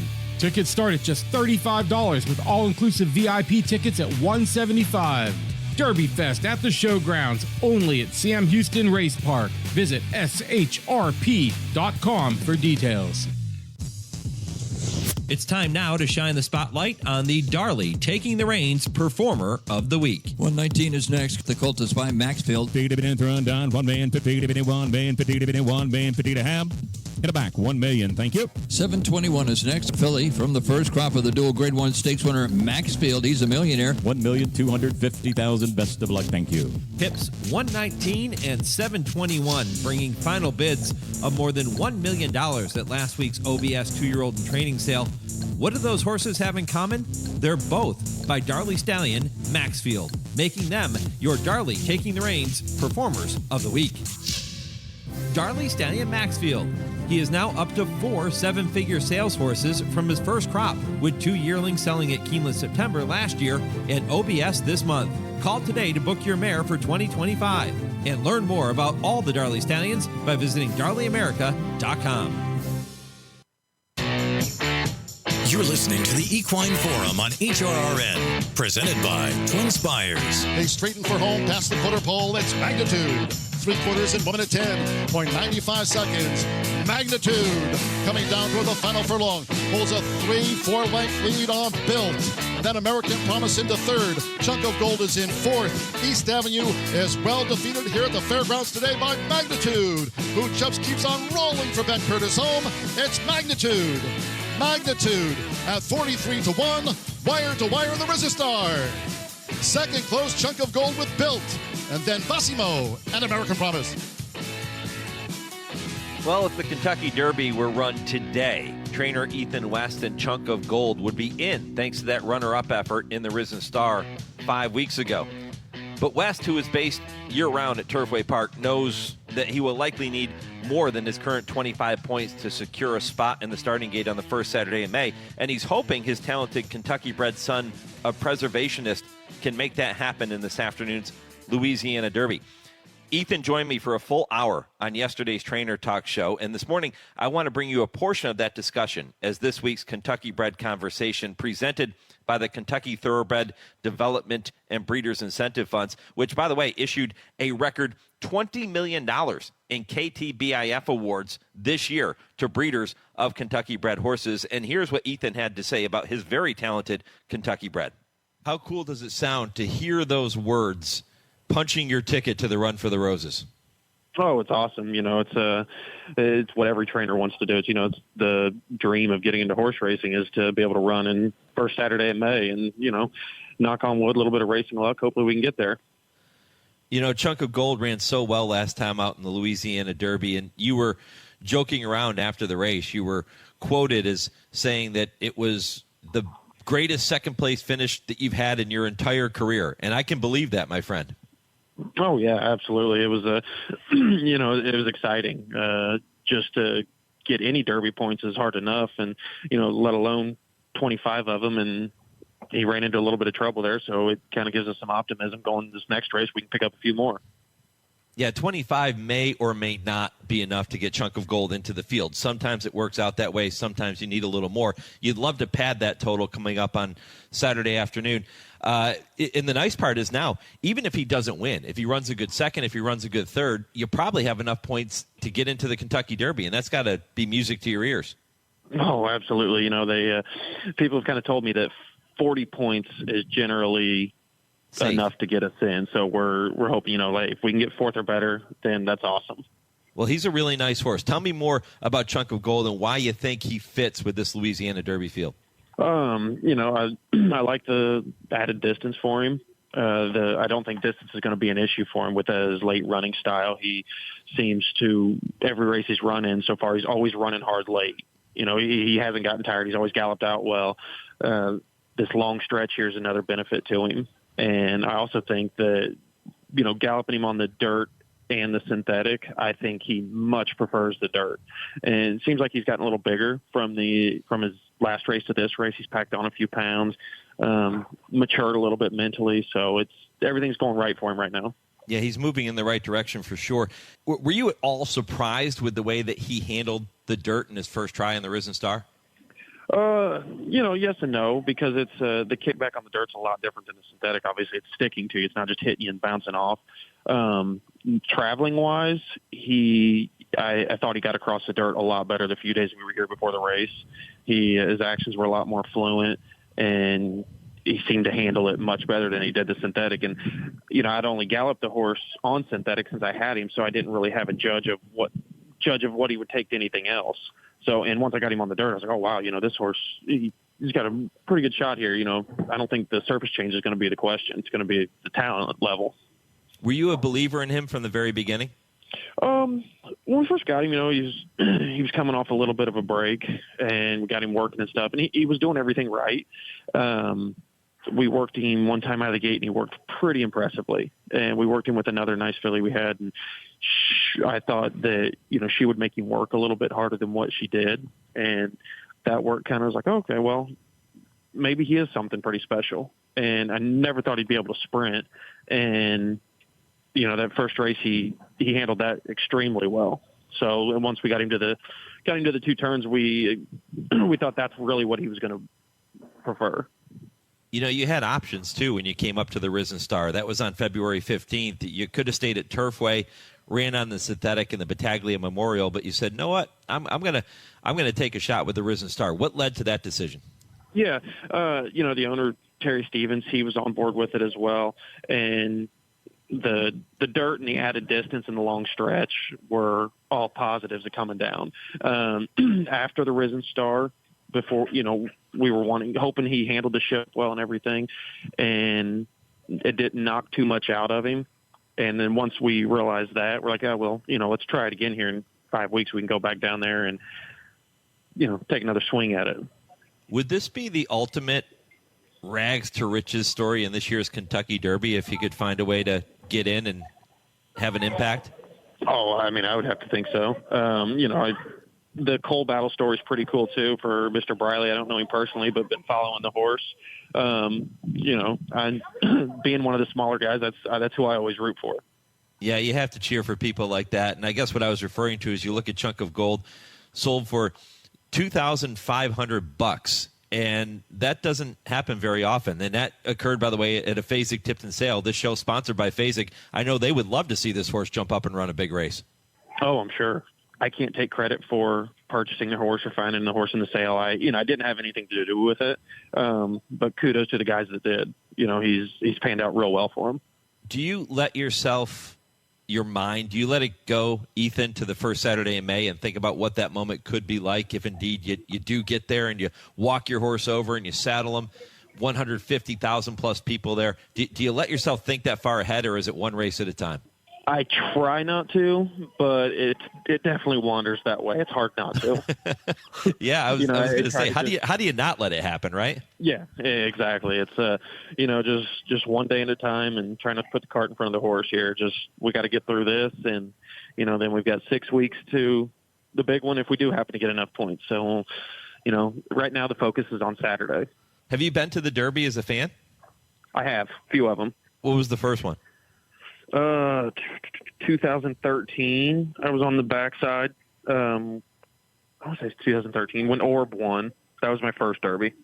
Yep. And then the other two were when Rich Strike won. We were there. And then when Mage run, we went down because we wanted to watch Jarrett and Two Phils. Tell me about how you first got into racing, first fell in love with horses. How did this journey begin for you? As a kid, my grandparents had a small farm. They had a few race horses, just a few riding horses, just nothing serious. It was a hobby for them. And then my older brother, Aaron, started getting involved with it. And I just kind of hung out with him, followed him around. And he's a little bit bigger than I am, and I was still small enough to ride, and I wanted to learn to gallop. So he taught me to gallop on my grandpa's farm there in Indiana. It's a little, I don't even think it's a half-mile track with no rails out in the middle of a cornfield.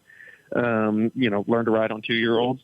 And once I started galloping horses, it was all but over from there. I was hooked. You never thought about doing anything else?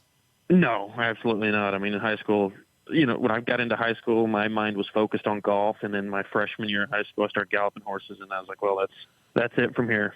Anytime I talk with any individual that has spent time getting on the back of a horse, whether it's a jockey or somebody like yourself that was galloping and breaking horses, I have so much admiration because I've been on a horse twice in my life. And if you see me, I'm kind of a bigger guy. So I was never going to be a jockey, and it never even crossed my mind. But I think about the 2 times I was on a horse for a trail ride, and to be honest with you, it scared the hell out of me both times. Because I'm thinking, if this horse wants me off its back, I'm gone. There's nothing I can do about it. How about for you? When you first started getting on those young horses, were you a little on edge at first? I think my brother was trying to steer me clear of galloping horses because he put me on a pretty wild one first as a 2-year-old. Yeah. And, I mean, she threw me to the moon. I'll never forget it. And for whatever reason, I hit like a rock and just jumped right back up. I was like, man, I want to do that again. And, I don't know. I was in love with it. Talk about what changes have taken place with Turfway Park and how much progress has been made? Oh, it's night and day from where it was. 6 years ago, 5-6 years ago, I think they were a month away from closing, and now they've got the best turf, best purses, and best racing in winter now for 4 months a year. It's with Churchill buying it, purses have shot up, the KTDF money. It's actually, it still sucks because it's still cold as hell, but at least we're running for good money now. It takes some of the sting out of it, right? Yeah, exactly. It's like, well, okay, we're not walking over here for $5,500 maiden races now. You are based in Kentucky pretty much year-round, right? Yes, sir, Turfway. You'll just ship from there? Yeah, we keep a small string in Indiana in the summer when they open up. We've got a few Indiana breds.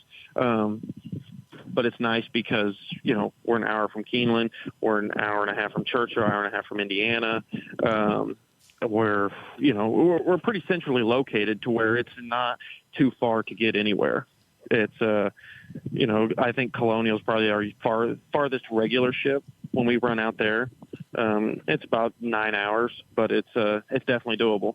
Why is Turfway, other than the location, why is it such a good place to train your horses? Well, it's home for me, so that makes it nice. I get to sleep in my own bed every night. Not having to pack up every 3 months and go to a new racetrack. We have a home base essentially, and we're not, going to Churchill for a couple months and then going to Ellis Park for a couple months and Saratoga for a couple months. It's, we can still ship and run to any track, or, if we want to send a small string somewhere, but we've still got a home base to come back to and a place to call home. Ethan, when you start talking to a potential new owner, somebody that's going to send you a horse for the first time, and you tell them, listen, I'm based at Turfway Park, and you just walk through some of the incentives of being there, not just location, but the surface and the money that's there in Turfway. How big of a selling point is that for you, the success of the Kentucky program now? Do you use that a lot? I try to, just for the simple fact that it's on the upswing. Horse racing is getting a lot of negativity in the media and in the press, and you've got to take what good you can find. I mean, the purses are good all throughout Kentucky, and, when we can stable in Kentucky year-round, it's nice, especially when we can be at one place year-round. It's nice. It's just, I think it's definitely the place to be right now. I know that a lot of big-name trainers are running at Turfway, where in the past when it was, as you called it, bad Turfway, maybe we didn't see some of the bigger names as often, but you see them there a lot now because the money is so good, and you're going to see them at Keeneland, you're going to see them at Churchill and Kentucky Downs and Ellis. It's just part of what goes along with it. Do you like the fact that now it seems like you're competing against a higher quality of competition day in and day out? It's a double-edged sword. I mean, obviously, yeah, the money's great, but you've got to run a lot harder to get it now. You got to have a lot faster horse to get a piece of that money. Back when the purses were awful, like, okay, we'll use that horse Broken Promise, for instance. He rattled off, what was it, three or four in a row there at Turfway Park, allowance races, but the purses were like $18,000, $19,000. I mean, he wouldn't be that caliber of horse at Turfway today. I mean, if he was, he'd be a rich racehorse. Mm-hmm. Yeah, but it's like I said, it's you got to take the good with the bad. I mean, yeah, the purses are great, but purses are great. That means better horses are going to stay and run for them too. How about training on synthetic and then running on dirt, on turf? Is there obviously you're having a lot of success with Chunk of Gold, who made the move from training and racing on synthetic and then ran great in the Risen Star and hopefully runs well in the Louisiana Derby for you too. But is it easier to go from synthetic to turf or synthetic to a traditional dirt surface? We've been fortunate. We've had luck with both. This new track that they installed, the Tapeta surface, is phenomenal. I love it. The horses, they seem to get more out of their training, and they bounce back out of harder works better, I feel, than what they do like across the dirt track. And it's nice too, because you're not having to watch the radar to schedule your breezes. It's like, okay, well, it's going to rain on Saturday. It doesn't matter. You can still breeze. Track's going to be fast. And so, you're not having to adjust day by day. It's just, you can keep them on a more regular program and a routine with the Tapeta. And it seems like, shipping out of there's been if you go back and look at the horses that have trained at Turfway, they've run off of that track well. I mean, look at the horse next that Doug Cowens has. He handled the dirt just fine running in all those graded stakes he win. And, we've got Runaway Storm, who was first and third in his 2 graded stakes appearances. It's, I think it's beneficial for both surfaces. Interesting conversation with Ethan West. You can hear that full 1-hour visit on Trainer Talk presented by Fasig-Tipton. That podcast posted on our website at horseracingradio.net. Runaway Storm, a horse he just mentioned at the end of that excerpt that you just heard, a winner of the 2023 Bryant Station Stakes at Keeneland. That is the lone graded stakes on Ethan West's resume coming into today.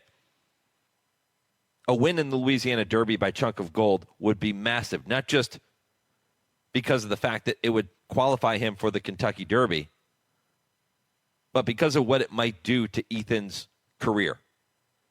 To have a horse show up on a big stage like that, let's face it, there's only one Kentucky Derby, right? And when these horses win these prep races leading up to the Derby, for a trainer that is not a household name, like a Brad Cox, a Todd Pletcher, Steve Asmussen, Bob Baffert, it's a big deal.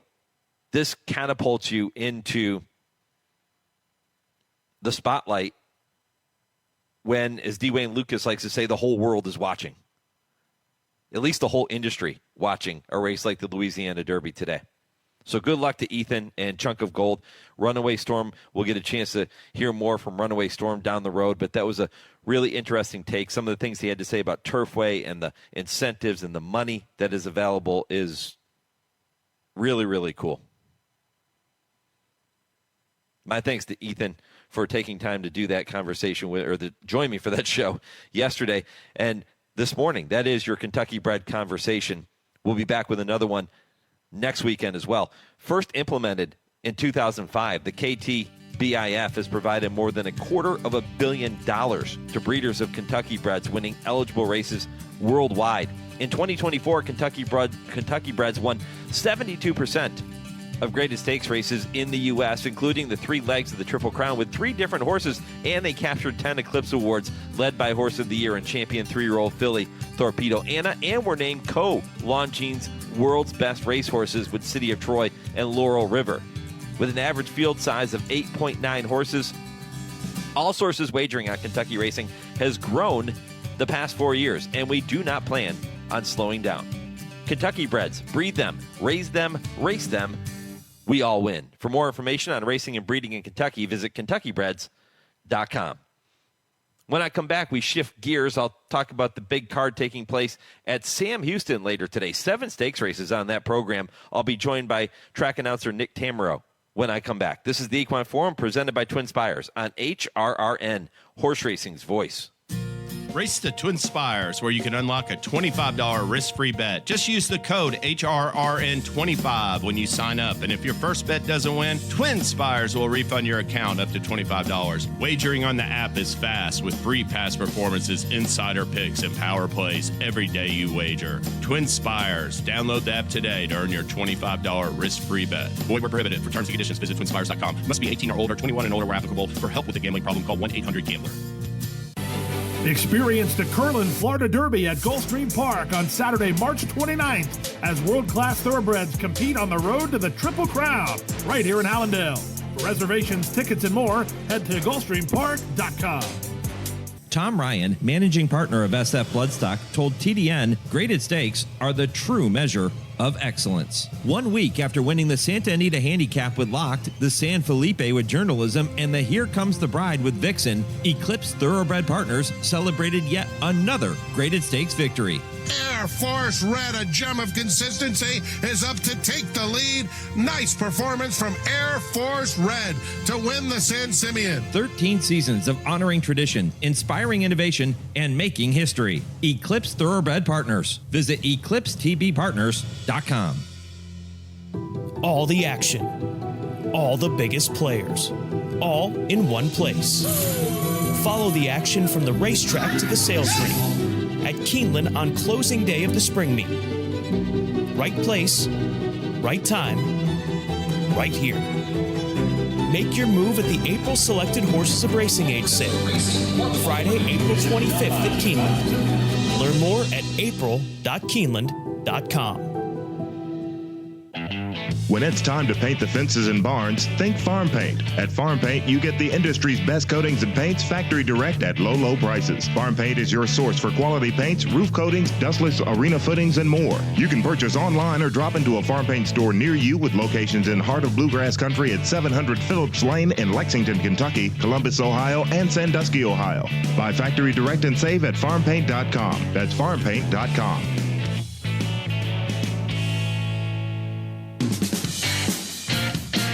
You're listening to the Equine Forum on HRRN, presented by TwinSpires. American Promise has come on to take the lead.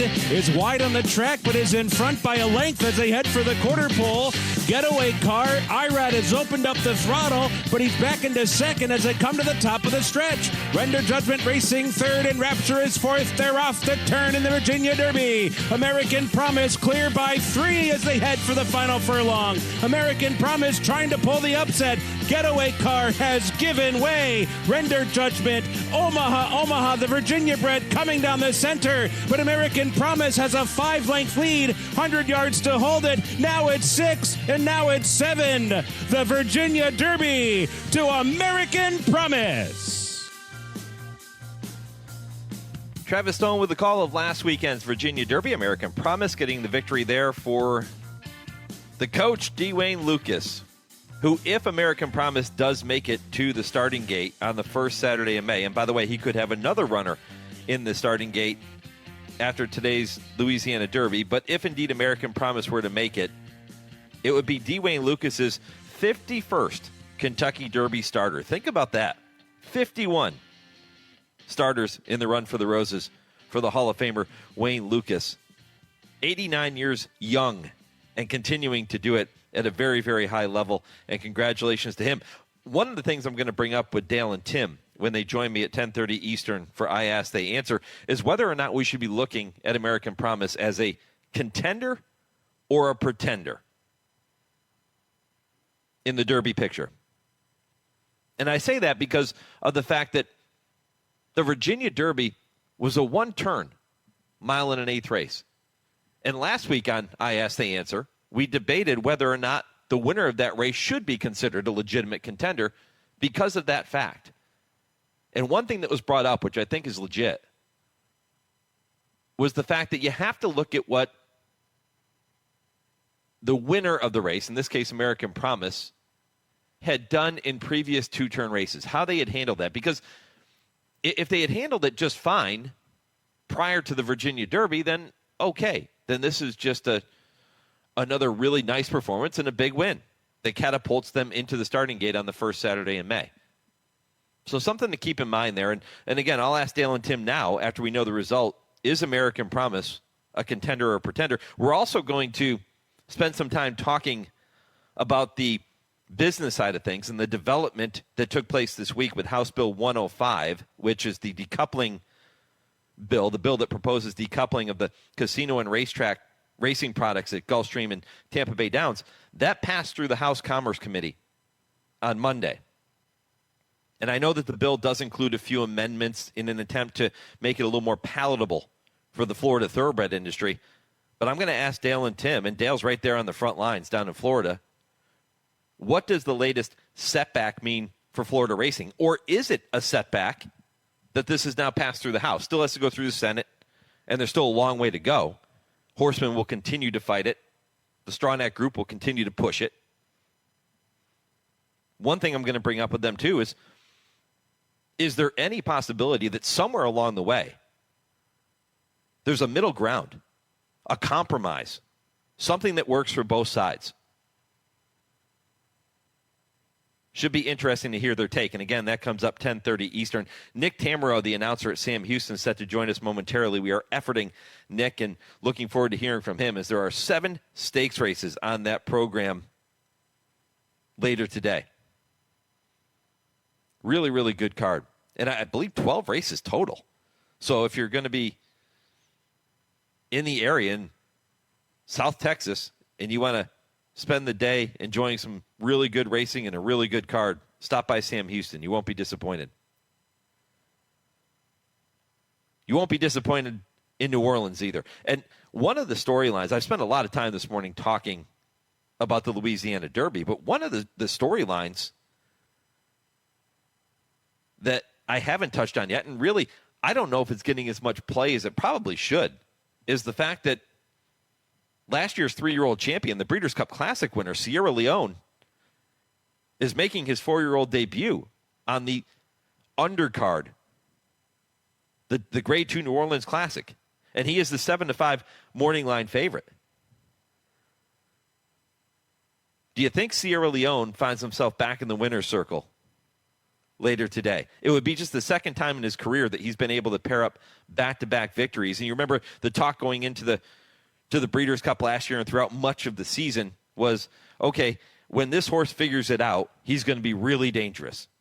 He's sitting on a big win, but he has to put it all together mentally. He has to run straight through the stretch. He has to do all of these different things, which we all assume happened in the Breeders' Cup Classic. He got it. Then he was pointed for the Saudi Cup, and he comes up with an abscess. So he loses a little time there. Now he's back. And again, this is just a starting point. Much like this is no different than horses who are on the road to the Kentucky Derby. And when they make their 3-year-old debut in January, oftentimes trainers, owners will come on this show, and they will tell you, this is just a starting point. It's step one toward the ultimate goal. Well, this is the same situation for Sierra Leone. So my question to you is, are you willing to take a short price on the 3-year-old champion in a race where, on paper, he looks like the horse to beat, but knowing that this is just step one. This is just a starting point toward what Brad Cox and Chad Brown and the Connections hope is going to be a campaign that lands him back into the Breeders' Cup Classic for a title defense later this season. So are you willing to take a short price on this horse? I think if you're going to try and beat Sierra Leone, I think it's a great spot to take a shot against him.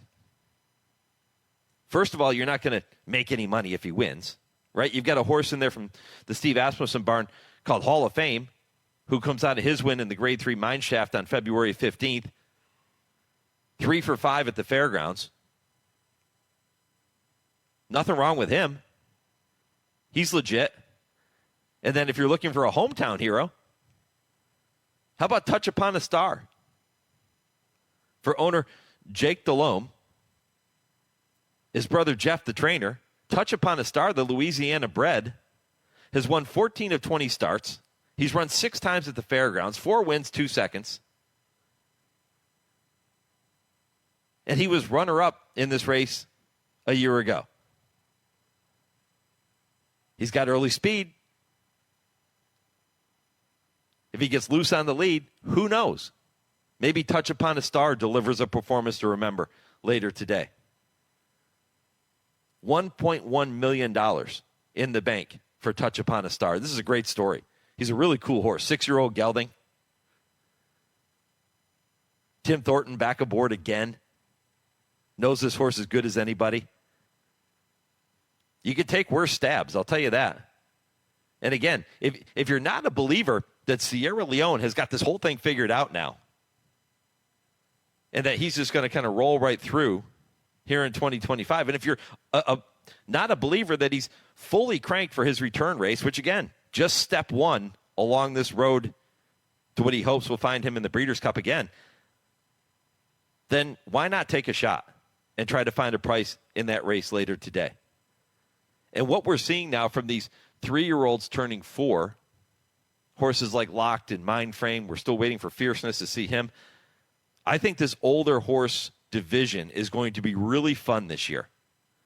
And then you throw in a horse like White Abario. I think it's going to be a really fun season in this older horse division here in the U.S. And I don't know if we've really been able to say that the past couple of years. How about Torpedo Anna? Maybe the reigning horse of the year, and I think most of us expecting that we're going to see her take on the boys at some point. How about Torpedo Anna? She throws her hat into the ring, and she continues to develop and impress. And she comes back maybe even better than she was last year. She's already completed step 1. Came back with a victory. So I think this could be a highly intriguing year in the older horse division. And I think there's a lot of quality out there, too, in that division. Again, we were hoping to be joined here by Nick Tamero from Sam Houston. Obviously a busy morning for him. We certainly understand. 7 stakes races on the program. Of course, Derby Day, you heard their commercial run earlier. They have a big Derby Fest taking place at Sam Houston. So if you're going to be in the area, make sure you make your reservations now and take part in that. It should be a lot of fun. Not as fun as being at Churchill, but I'm sure it's going to be pretty fun down there at Sam Houston too. Let's update you on the poll question here this morning. Asking you very, very simply, which horse is going to win today's Louisiana Derby?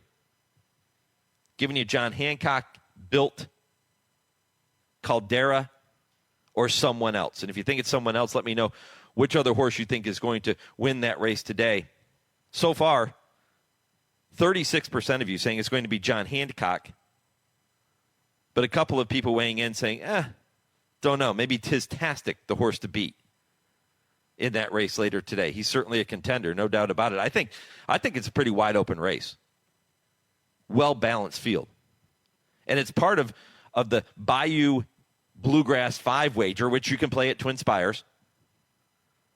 Fairgrounds and Turfway teaming up to offer bettors a special $1 pick 5 that features the all-stakes lineup anchored by the $1 million TwinSpires.com Louisiana Derby.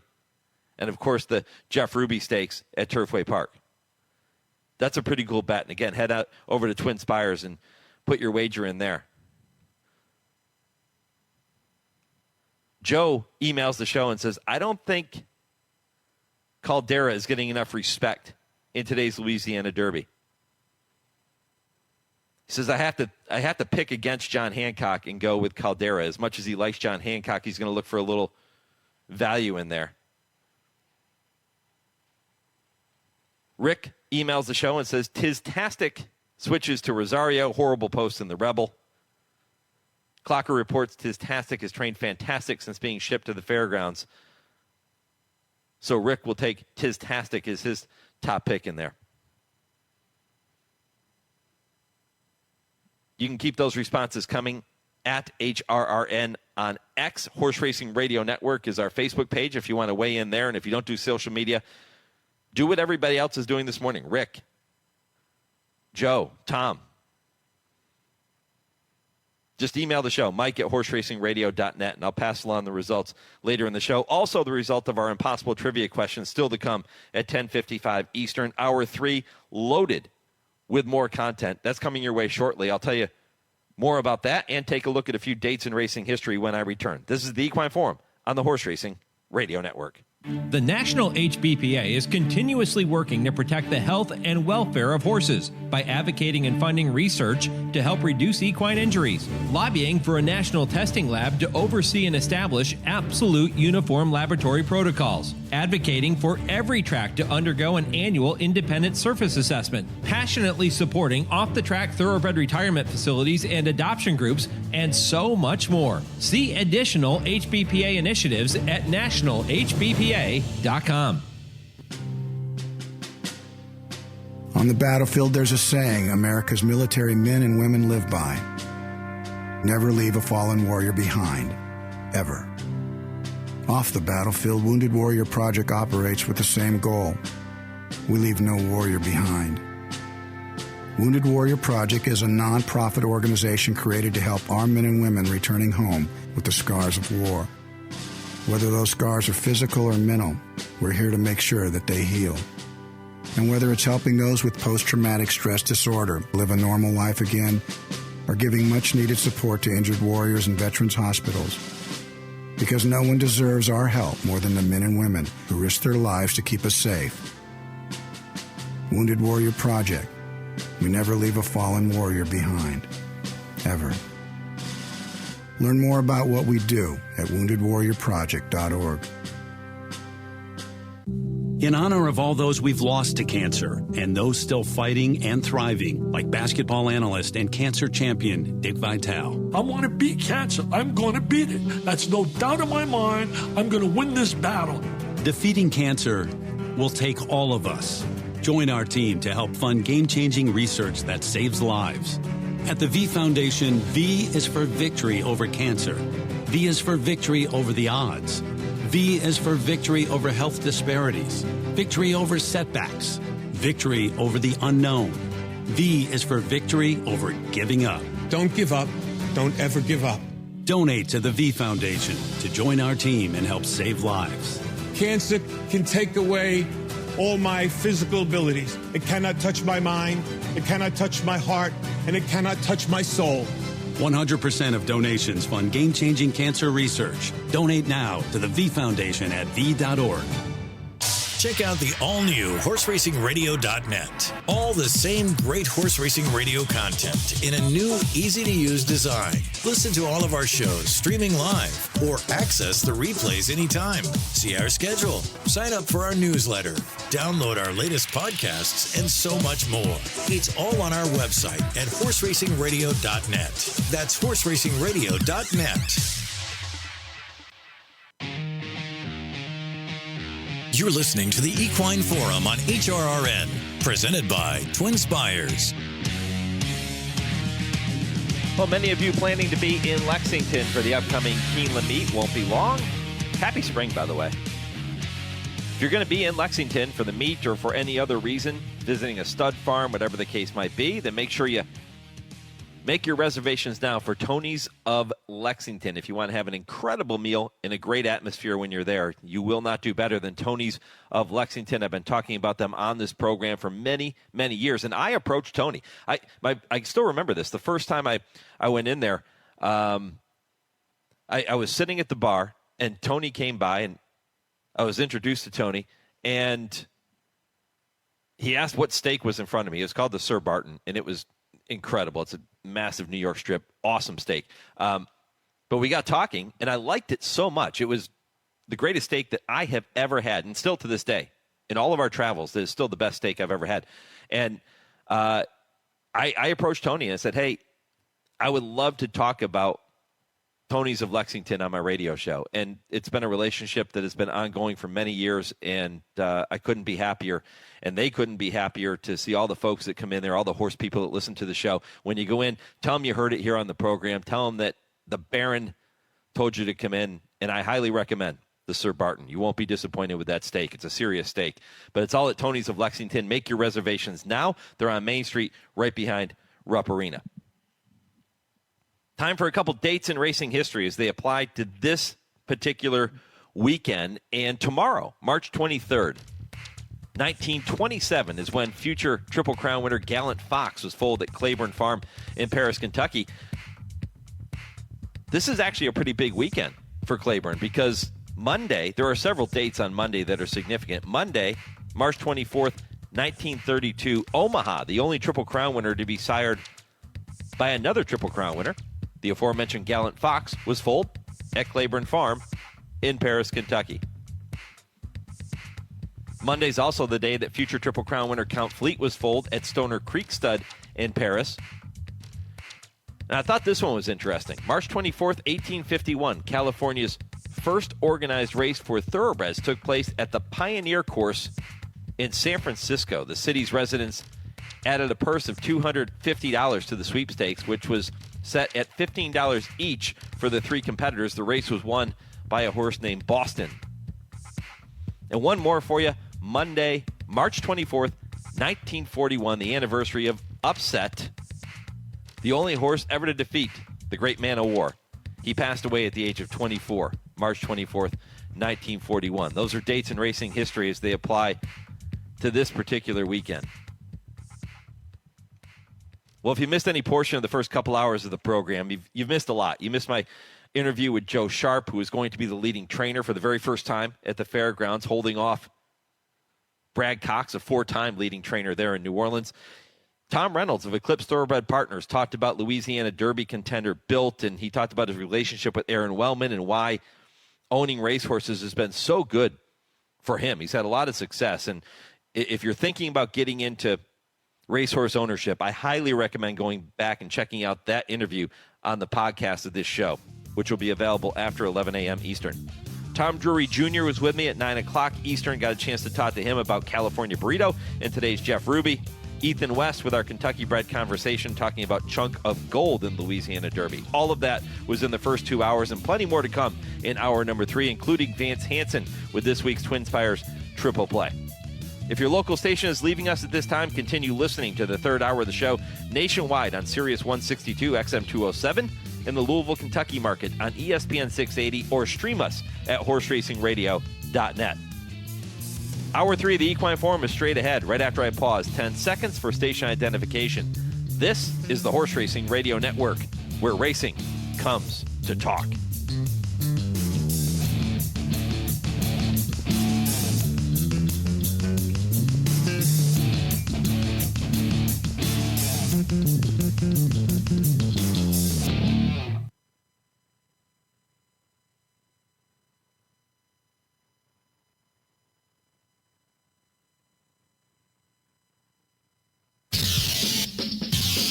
This is HRRN, horse racing's voice. Calvin Burrell, hand rides, Rachel Alexander, 5 lengths in front of Flying Spur. Ardelius come to third, Ford gives his fourth. Rachel Alexander geared down by Calvin Burrell.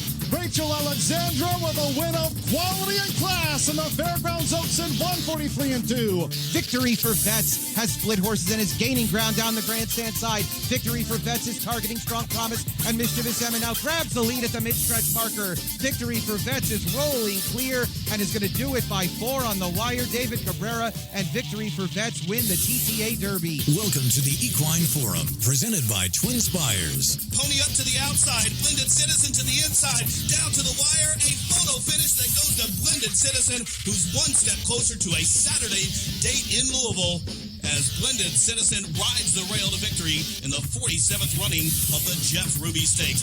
Gunrunner has Forge in front of Candy My Boy. Tom's ready. Mo Tom toward the inside. Mo Tom checked again. Mo Tom in tight quarters at the fence. On the outside, Forever Mo and Dazzling Gem. Mo Tom got stopped hard. It's Gunrunner. Gunrunner and Florent Giroux clear to the finish in the Louisiana Derby. Gunrunner wins going away. Now here's Mike Penna. Welcome back, Hour 3 of the Equine Forum, rolling toward the finish line. One more hour to go. Mike Penna, Baron in the backstretch, happy to have you back with me.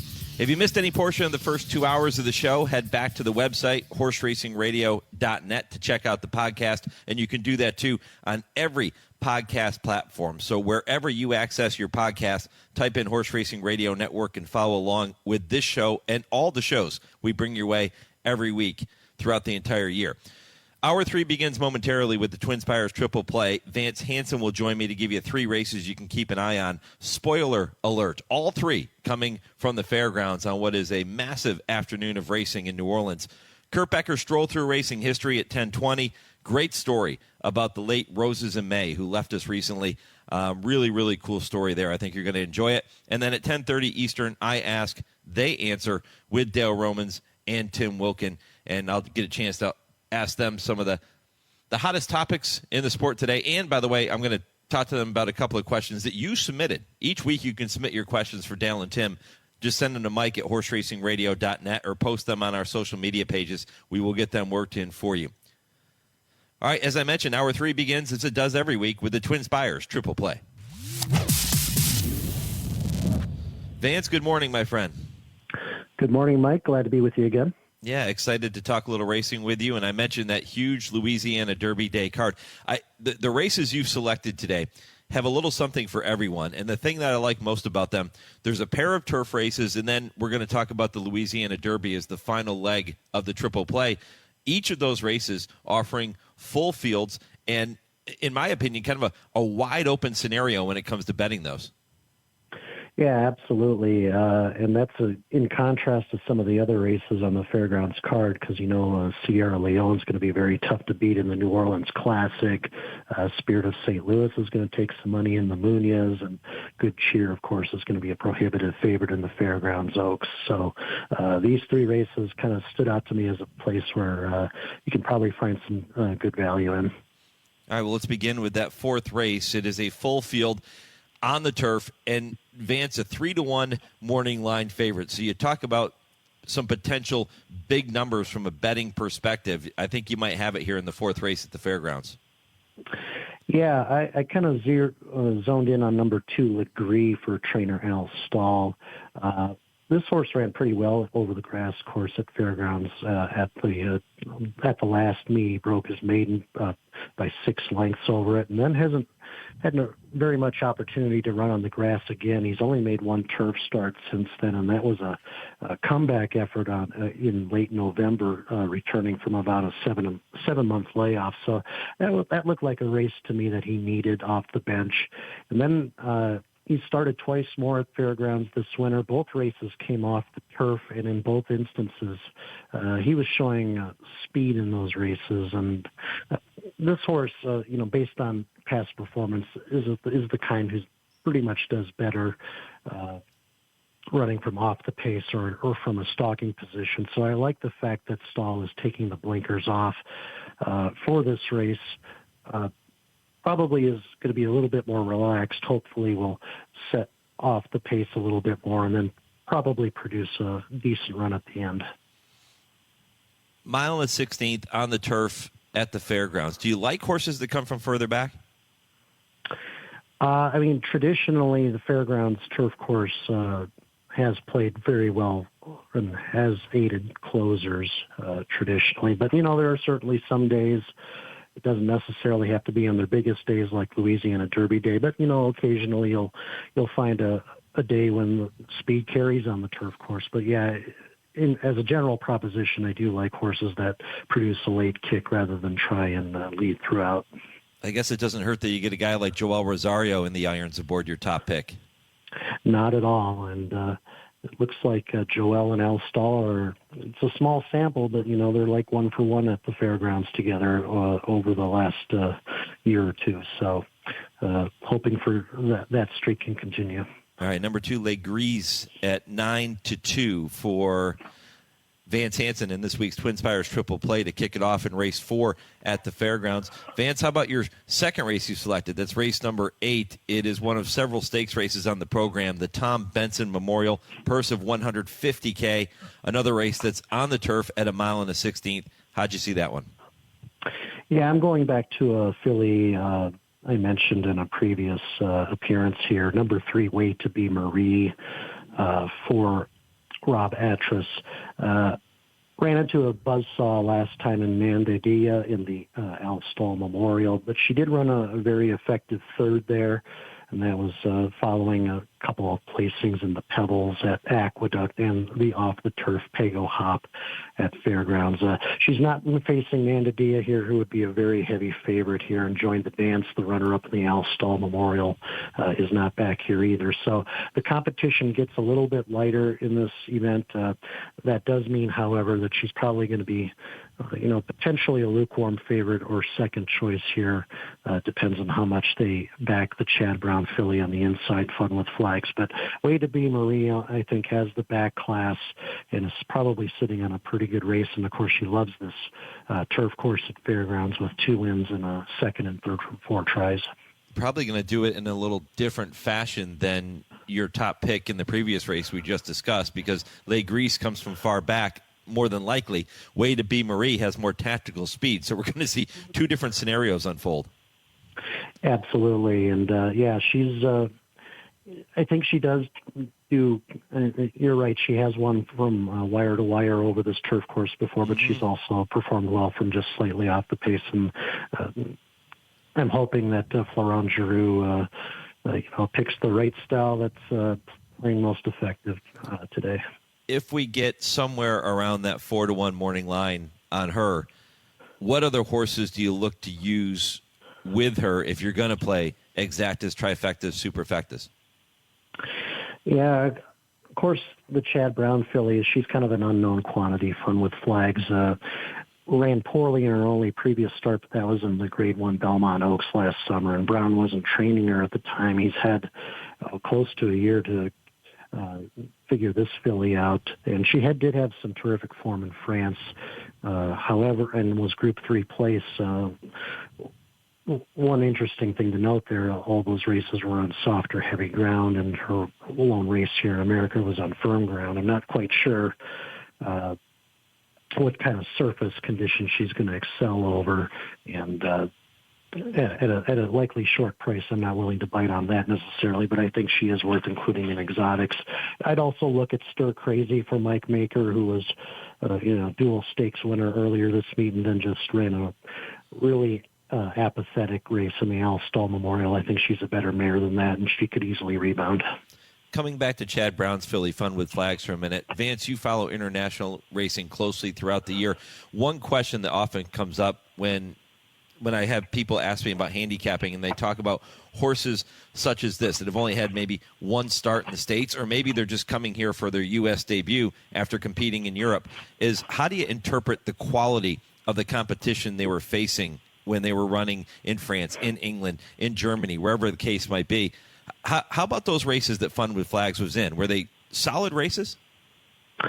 Yeah, I'm lucky and fortunate. I've got a great tool at brisnet.com. I can run race records and of all the competition that she's faced. And, of course, I did mention she placed in the Group 3 pre-Cleopatra at St. Cloud about a year ago. But the filly that beat her half day, although she was a winner that day, she did not reproduce that form at all, and I think about 3 or 4 subsequent starts last season. I mean, she actually wasn't even anywhere near competitive either. So, yes, she's Group 3 placed in France, but I might take that form line with a grain of salt, considering that half day it didn't come anywhere close to reproducing that form later in the season. Really interesting. Vance Hanson with the TwinSpires Triple Play for you here this morning. Don't forget, you can play each of the races we're talking about this morning and all the races you're going to bet this weekend with TwinSpires. It is number 3, Way to Be Marie at 4-1 on the morning line, who is the top pick for Vance in the Tom Benson Memorial Race 8 at the Fairgrounds. 4:32 Eastern, 3:32 locally, the Post, 1:32 for those of you betting the races out on the West Coast. All right, Vance, that brings us to the TwinSpires.com Louisiana Derby. 1 3/16 on the main track. This one, basically a win and you're in for the Kentucky Derby. Who punches their ticket coming up later today? Well, I'm very interested to see if Instant Replay can reproduce the form of his big allowance win at Fairgrounds last month, which came about 2 days after the Risen Star. Going 1 1/16. Got a terrific pace set up with Furio setting the pace. This horse kind of broke very tardily, based much more so than he had in any of his previous starts. But boy, did he turn in a great run down the stretch, and one going away by 5 lengths. Earned a nice Brisnet speed rating. And, he's kind of the unknown quantity in this race, making his stakes debut. His stablemate is going to take an awful lot of money.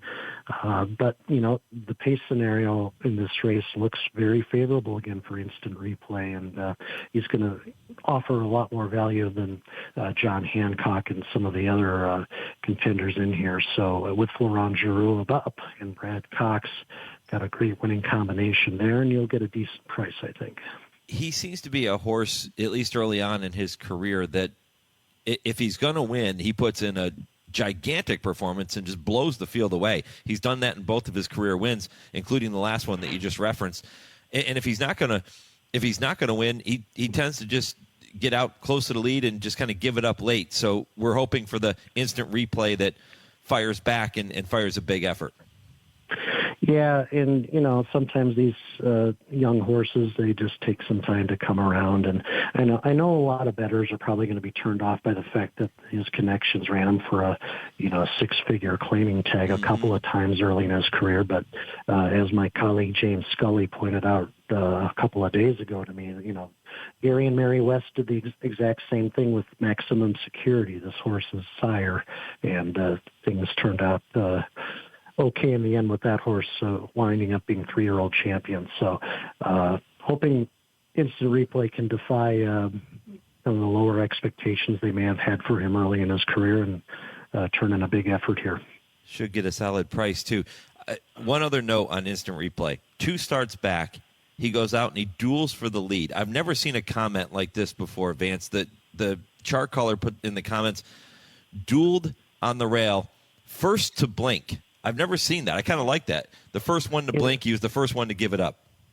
Yeah, that is a great line, and hopefully a lot of the chart callers out there will put in some more amusing comments like that in the future. Yeah, I mean, it really drives home a point, and we'll see if Instant Replay can run it back and have an Instant Replay performance, back-to-back victories, and take down the Louisiana Derby. Should be a solid price, 6-1 on the morning line. May get a bit higher than that as he makes his stakes debut. So, Vance, let me recap here before we wrap things up. Race 4 at the Fairgrounds, you'll take number 2, Les Grises, at odds of 9-2. Race 8, you'll go with number 3, Way to Be Marie, 4-1 to win the Tom Benson Memorial. And then race number 12, the Louisiana Derby, number 9, Instant Replay, looking for a bit of an upset there, 6-1 on the morning line. What else is happening at TwinSpires and Brisk this weekend, my friend? A couple of offers that we have for bettors at TwinSpires. We got a Road to the Derby bet back, $10 back on either of the Kentucky Derby or Oaks preps this weekend. Of course, we also got the Bourbonette Oaks and the Jeff Ruby at Turfway Park. Your first single $10 win wager on any of those races, you'll get your $10 back if they run second or third. Also, we've got a 15% profit boost on all races at Fairgrounds and Turfway. On Saturday, get 15% additional boost on your Win Exacta, Trifecta, and Superfecta winning wagers. And finally, we've got the TwinSpires crew at Fairgrounds this weekend for the Louisiana Derby. We got James Scully, we got Ashley Anderson. Check out our socials for all great interviews, video coverage, and handicapping expertise that they'll be providing all day today. All right, there he is, Vance Hanson with this week's TwinSpires Triple Play. Again, bet each of those races in every race you're betting this weekend with TwinSpires. Vance, appreciate it. Good luck at the windows, my friend. Thanks, Mike. Same to you. All right, we'll hear from Vance again in just a few weeks. Don't forget to tune in for this segment every single Saturday morning at 10 o'clock Eastern. Coming up next, Kurt Becker, Stroll Through Racing History. If you missed me mentioning that just a few minutes ago, it is a wonderful story about the late Roses in May. You won't want to miss that. And you'll want to stay tuned for the answer to our impossible trivia question coming up right around 10:55 Eastern in the final segment of today's show. If you didn't hear me mention the question the first couple of hours of the program, here it is. What 21-year-old stallion was imported to Virginia in 1798, siring so many children that he is now considered the father of American thoroughbreds? That's our impossible trivia question. The answer coming up at the end of the program right around 10:55 Eastern Time. Kurt Becker coming up next with our Stroll Through Racing History here on the Equine Forum, presented by TwinSpires on HRRN. Race to TwinSpires, where you can unlock a $25 risk-free bet. Just use the code HRRN25 when you sign up. And if your first bet doesn't win, TwinSpires will refund your account up to $25. Wagering on the app is fast with free past performances, insider picks, and power plays every day you wager. TwinSpires. Download the app today to earn your $25 risk-free bet. Void where prohibited. For terms and conditions, visit TwinSpires.com. Must be 18 or older, 21 and older where applicable. For help with a gambling problem, call 1-800-GAMBLER. All the action, all the biggest players, all in one place. Follow the action from the racetrack to the sales ring at Keeneland on closing day of the spring meet. Right place, right time, right here. Make your move at the April Selected Horses of Racing Age sale, Friday, April 25th at Keeneland. Learn more at april.keeneland.com.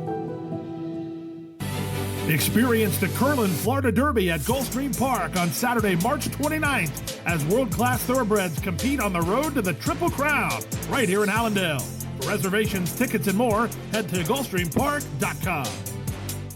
Eddie Woods is consistently among the industry's leading 2-year-old consigners, and his training program is enjoying another banner year with 10 stakes winners already in 2025, including juvenile champion Citizen Bull, Sunland Park Derby winner Getaway Car, leading Kentucky Oaks contender Good Cheer, Razorback winner Alexander Helios, Taking Candy winner of the Fairground Stakes, and Grade 2 winner JB Strikes Back. Find your next winner at the Eddie Woods Consignment, see the full consignment, and learn more at eddywoods.com.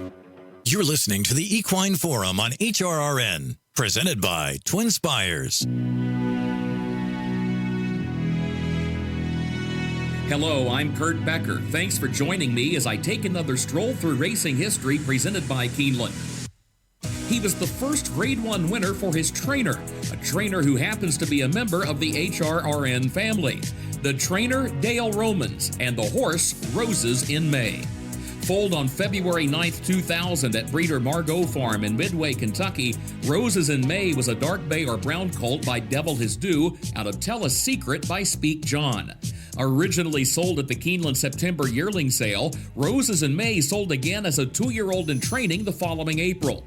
At the latter sale, Kenneth and Sarah Ramsey were the purchasers at a price of $115,000, and they named their colt with hopes of seeing him run for the Roses in the Kentucky Derby.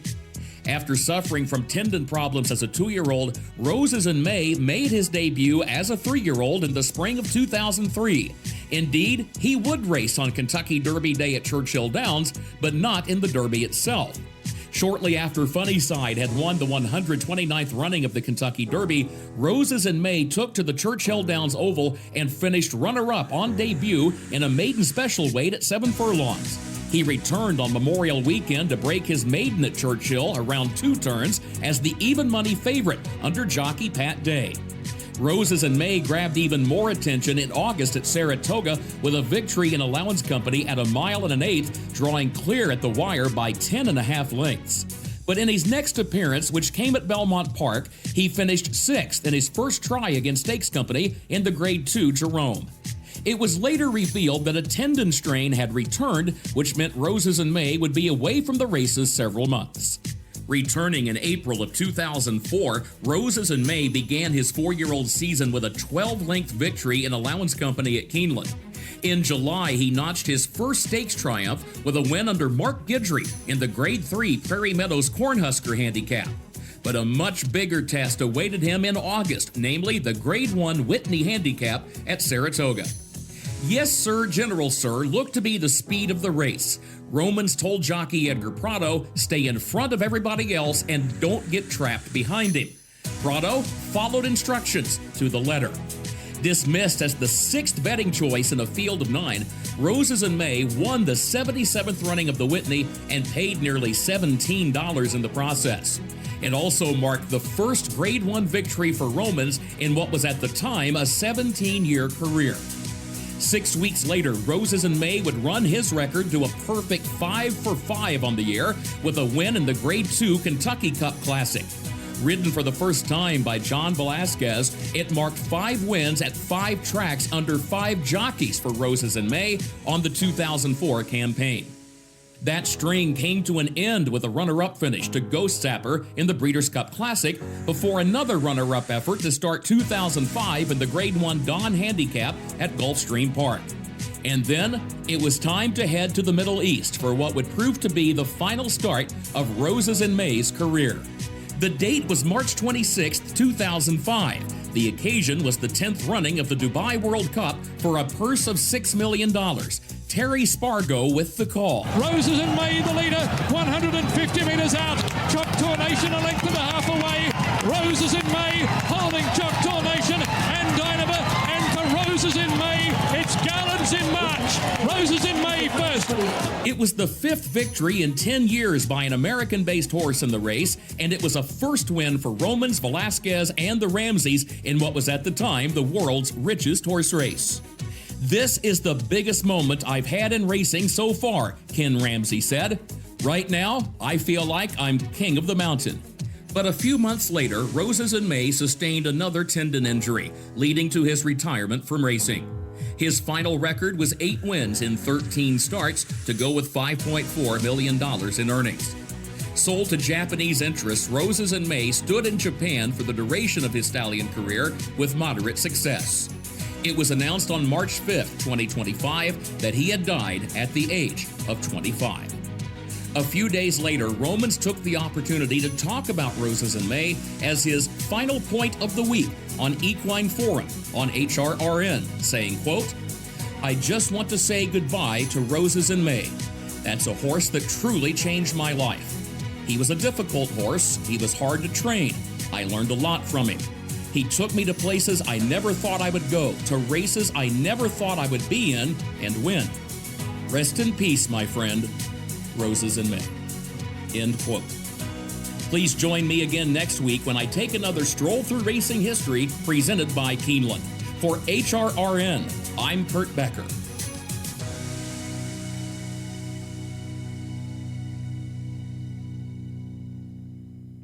Kurt Becker with another fantastic story. If you did miss it, head over to our website after I finish up at 11 a.m. Eastern. And don't forget to subscribe to us on Podbean or Apple Podcasts to hear all of our weekly shows.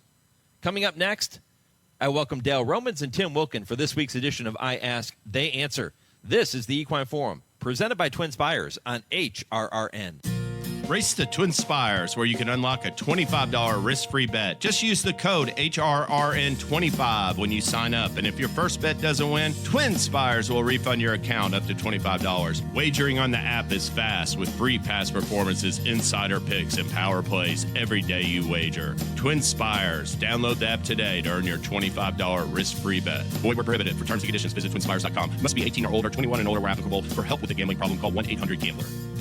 A two-time Grade 1 winner at Saratoga with nearly $2.5 million in earnings and one of the best sons of Super Sire, Gunrunner. And it is Gunite, and he's going to win the 117th running of the hopeful. Gunite is maintaining the lead, and he will defeat Elite Power in the Forgo. Gunite posted 9 triple-digit buyers, won 9 races, and hit the board in 19 of 21 starts.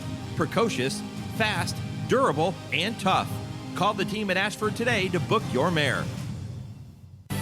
Experience the Keeneland Florida Derby at Gulfstream Park on Saturday, March 29th as world-class thoroughbreds compete on the road to the Triple Crown right here in Allendale. For reservations, tickets, and more, head to GulfstreamPark.com. Thursday evenings, 6 to 7 p.m. Eastern, is the Brisnet.com call-in show. It's your chance to call in and let the Horse Racing Radio Nation know what's on your mind. Call us at 888-966-HRRN. That's 888-966-4776. And discuss the topics you choose in the world of thoroughbred racing. The Brisnet.com call-in show. Sirius 162, XM 207, and streaming live at horseracingradio.net. This is I Ask, They Answer on the Equine Forum on HRRN. And they're into the stretch, and Sierra Leone has circled up on the outside to take the lead. Fierceness battles on second. Newgate behind them. Forever Young on the far outside. Sierra Leone. Fierceness digs in. Newgate. Forever Young. Sierra Leone close to home. Sierra Leone does it in the Breeders' Cup Classic. Fierceness was second, Forever Young was third, Newgate fourth, and then came Senor Buscador. Today was the day that he got it done. It was Sierra Leone. That's Larry Colmus with the call of last year's Breeders' Cup Classic. The champion 3-year-old Sierra Leone back in action as the morning line favorite in today's New Orleans Classic. Is it right or wrong to say he will find himself back in the winner's circle this afternoon? Plus, what does this week's House passage of the decoupling bill mean to the Florida racing industry? And is Virginia Derby winner American Promise a contender or a pretender for the Run for the Roses? All of that and much, much more is straight ahead on this week's edition of I Ask, They Answer with trainer Dale Romans and turf rider Tim Wilkin, and all presented by the University of Louisville Equine Industry Program in the College of Business. And it all starts just 30 seconds from right now. A spark turns into a dream, and your dreams fuel a love that will last a lifetime.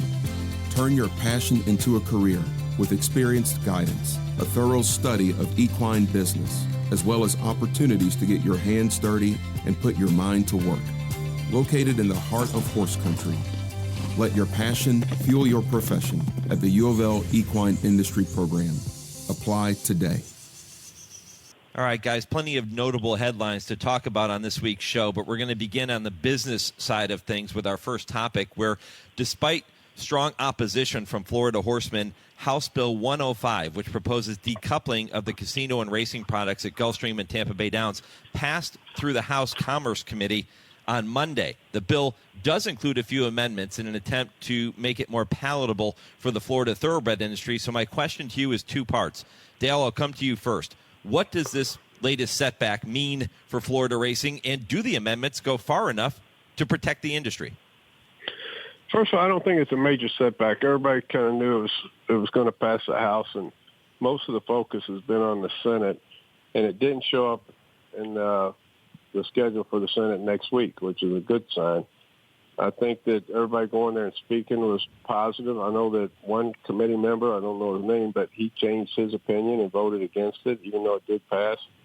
It still has a long ways to go to get passed and a lot of work to be done to stop it. But this thing was kind of expected. I don't see it as a major setback. The amendments, there were some good things for breeding and stuff, but as far as the racing goes, we just have to kill the bill and keep them from decoupling down here.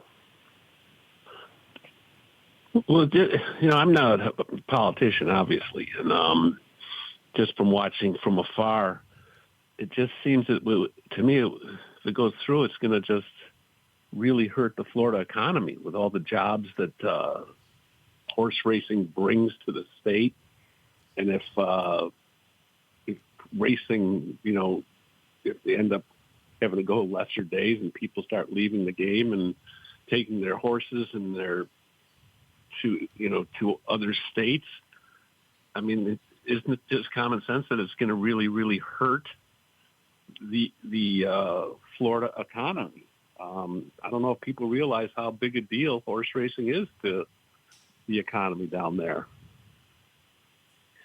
Like Mark Cassidy said, he spoke very well the other day in saying that we really need another condo or shopping center in South Florida. I mean, the traffic here is terrible already. Why are people going to come if they have no entertainment when they get here?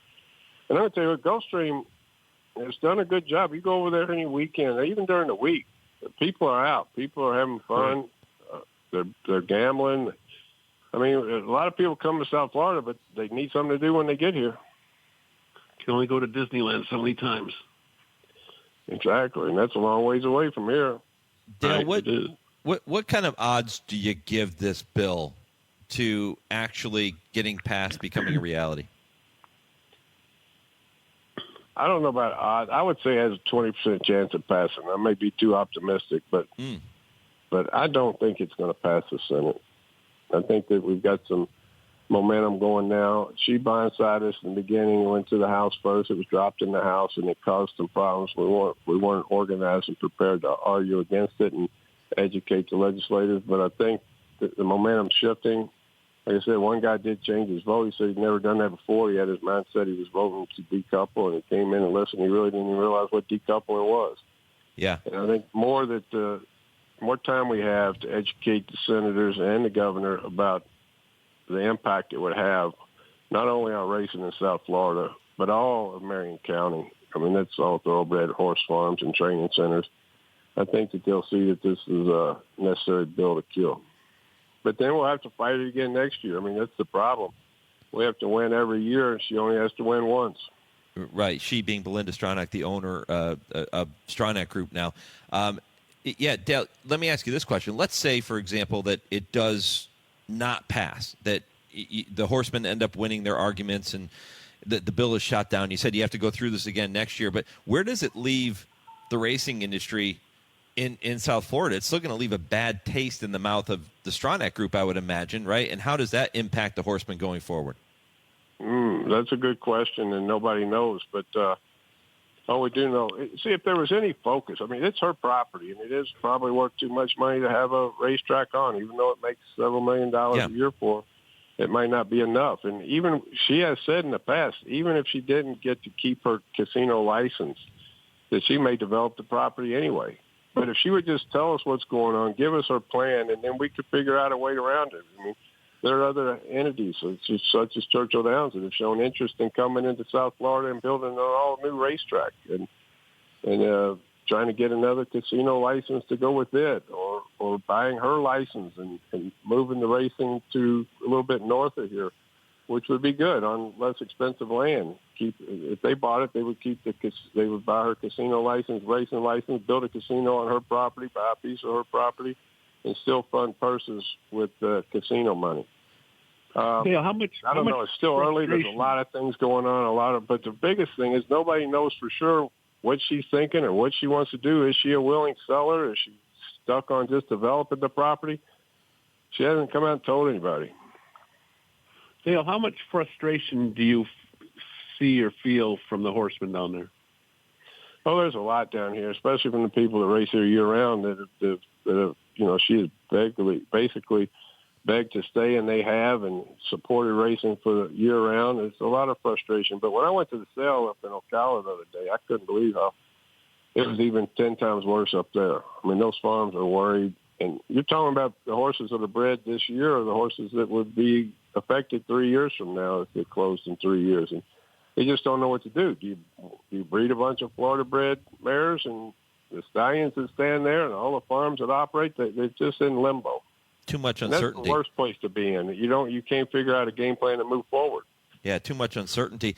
Dale, you may have just answered my next question a moment ago when you were walking through some of the potential scenarios that could unfold depending on what Belinda Stronach states that she wants to do with this land, what her plan would be. But is there any chance of finding some type of middle ground and coming up with a compromise that works for both sides?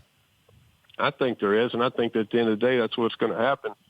But it all starts with Belinda and with the clear focus on where she's going and get rid of all the uncertainty. Just say what she wants to do. If she wants to close in 3 years and develop, then that's her prerogative. It's her property. But say that and let other entities look at doing something else down here and let the game work on keeping racing in South Florida. This is a national issue. It's just not just a South Florida issue. This is the jewel of the winter signal, and it's important. It's important for all the ADW platforms to have content to race in the winter. And South Florida is the best place in the country right now. So just let us know what you're thinking and let us plan for the future for our game. Well, one thing's for sure. This is not going to be the final time we discuss this topic here on I Ask, They Answer. I'm sure there will be more conversations coming up over the next couple of months as this continues to develop and unfold. We will keep you updated on the latest here on HRN for sure. Guys, let's move on to the next topic. It comes from Tom in St. Louis, who said, by the way, he took a couple weeks off just to give Shane in North Carolina a little time to catch up to him in terms of the number of questions that are submitted by our listeners. Last weekend, Colonial Downs held its first ever Virginia Derby meet. What was your impression of the 3-day meet and the quality of the product that we saw over those 3 days, Tim Wilkin? See, Tom's getting a little cocky, isn't he? He is. I love it. Well, good. It's good for him. The Colonial thing, that was pretty cool. I mean, the 3-day, Colonial's known, for their summer meet and mainly on the turf, and here they were on the grass. I mean, on the dirt. And it was the first time they ever had a Road to the Derby qualifier down there with the Virginia Derby.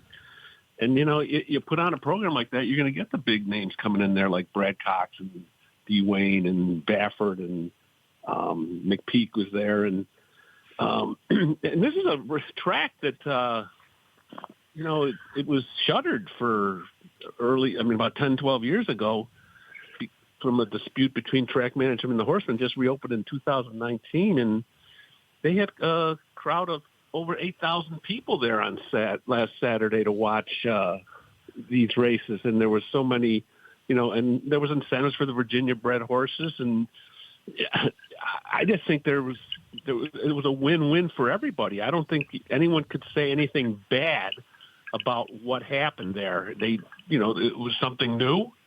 And people like to go to things that are new, and it was obvious with how much money was bet down there and how many people showed up, and I think it was just a win-win for everybody. It sure sounds like it. I talked to Bill Mudd, number 2 man at Churchill Downs on Saturday. He was there.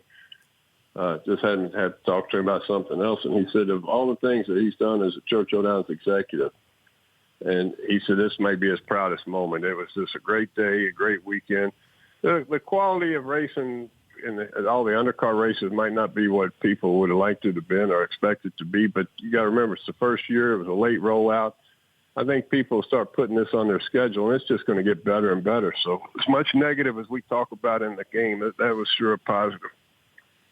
You know, last week we talked about the fact that the Virginia Derby was a 1-turn mile and an eighth race and how we should view the winner of that race looking ahead to the Kentucky Derby. So I'll ask you about the winner, American Promise.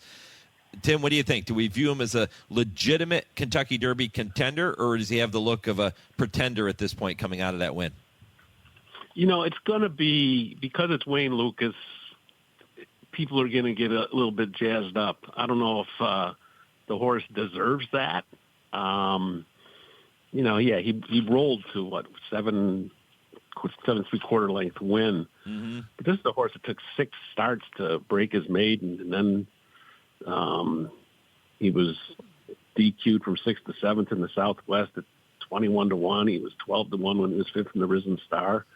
Yeah, he put it all together last week, and it's going to be a cool story moving forward because it's the coach. But I don't think he's going to be on my ticket. But if it wasn't for it being Wayne Lukas, I'd agree with you, and I'd call him pretender. But it's Wayne Lukas, and you never count him out. And that's one of the great things about him. If he really likes a horse, he doesn't give up on it. He's an expensive yearling, and he may be the type of horse that's a sleeper horse, not a pretender or a true contender, but a sleeper right now that could sneak up and shock everybody on the first Saturday in May. Yeah, nobody pulls a rabbit out of a hat like D. Wayne Lukas, and that leads us perfectly into our next topic. What do you consider to be the more impressive accomplishment? 89-year-old Lukas with what would be his 51st Kentucky Derby starter, or Joe Sharp potentially capturing his first Fairgrounds training title over Brad Cox? Which one's more impressive, Dale? Well, it's definitely the Wayne Lukas 51. I mean, it starts in the Derby is incredible. You only get one chance a year, so just figure out the odds of getting 51 in that one race. It doesn't shock me at all for Joe to be leading trainer at Fairgrounds. Joe's a good trainer, and Joe's always done a good job, and things have gone his way down there this year, and have nothing but respect for him. He's great at what he does, so that doesn't surprise me at all. It might surprise me more that it's his first title there. You know, in the national, you know, the national picture, obviously it's Wayne Lukas. People gravitate towards the Kentucky Derby, and you got an 89-year-old guy, Wayne Lukas, who's still doing it. I mean, only Todd Pletcher has more starters in the Derby than Wayne would. I mean, Todd's had 65. This will be 51 for Wayne if he gets there. And, you know, if he were to win it, he becomes the oldest trainer by far to ever win the Run for the Roses. Art Sherman holding the record right now at age 77 when Chrome won it. And, you know, and that's not to throw shade on what Joe Sharp's going to do, but that's more of a regional thing. I mean, it's do people remember who was the trainer that won the Saratoga training title when it wasn't Todd or Chad Brown? Linda Rice. I mean, do people remember that? The people up here might. Well, the people in New Orleans probably would remember it more if Joe Sharp were to do it. But I think leaps and bounds, it's the Wayne Lukas story for sure. Dale, you've had 12 starters in the Kentucky Derby, which I think is a remarkable number for any trainer. We're talking about D. Wayne Lukas having more than 4 times that. Put that in perspective. How difficult is it to get a horse into the starting gate on the first Saturday in May? Well, it's 20 out of 20,000. Just think about that, and to get there, it's a hard thing to do. And yeah, I thought I did well with 12, but with him having 51, that's incredible. And I'd love to see him go in there and win another one. He's a great man. It's more than just a numbers game, too, right, Dale? I know D. Wayne Lukas trains a lot of horses, but you've trained a lot of horses, too. There's more to it than just having the numbers. There's much more to it, and it's just doing everything right from the time you take control of that horse to get there.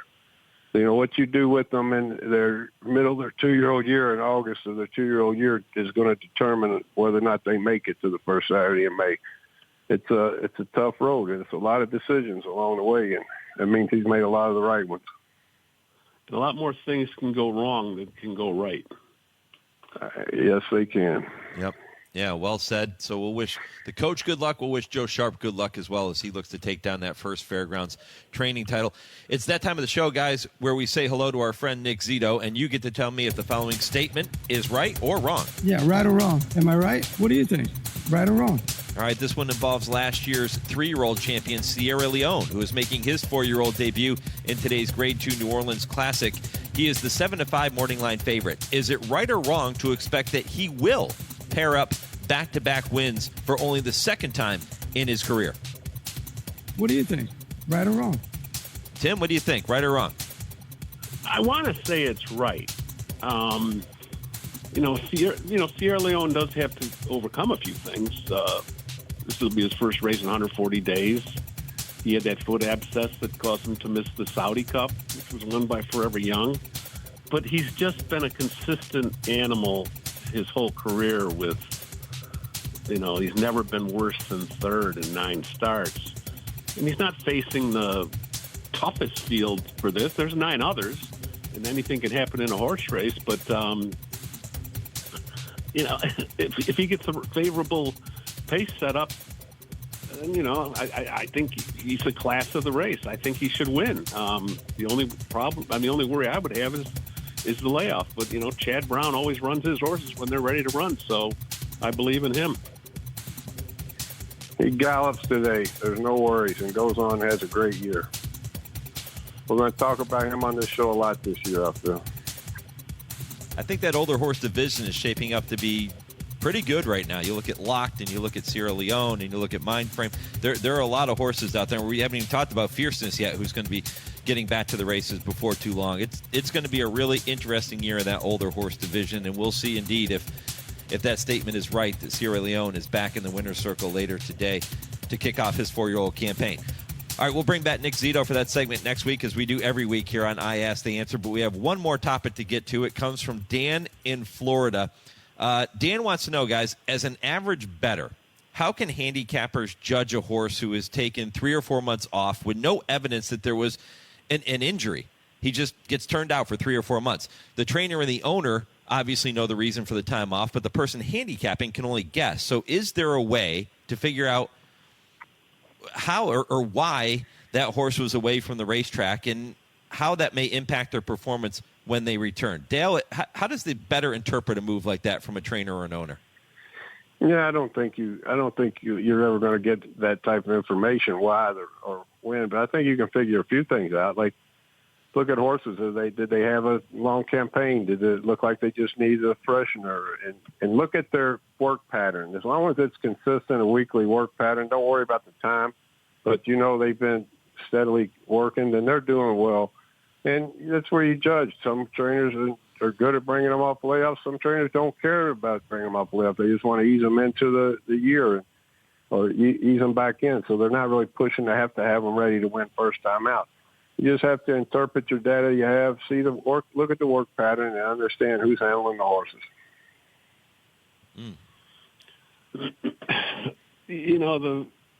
I'm sure people think there must be something wrong if a horse isn't has had such a long gap between races, and if he hasn't worked out, they assume that something is wrong. And unless you got the phone number of the trainer or the owner, it's going to be a guessing game for you. It's just you just have to watch and see how these workouts progress when they get back to the track, or maybe they've already been to the track, they just haven't raced. I mean, it's I don't think there's any science to it to figure out what might be the problem. You just a guessing game. That's all it is.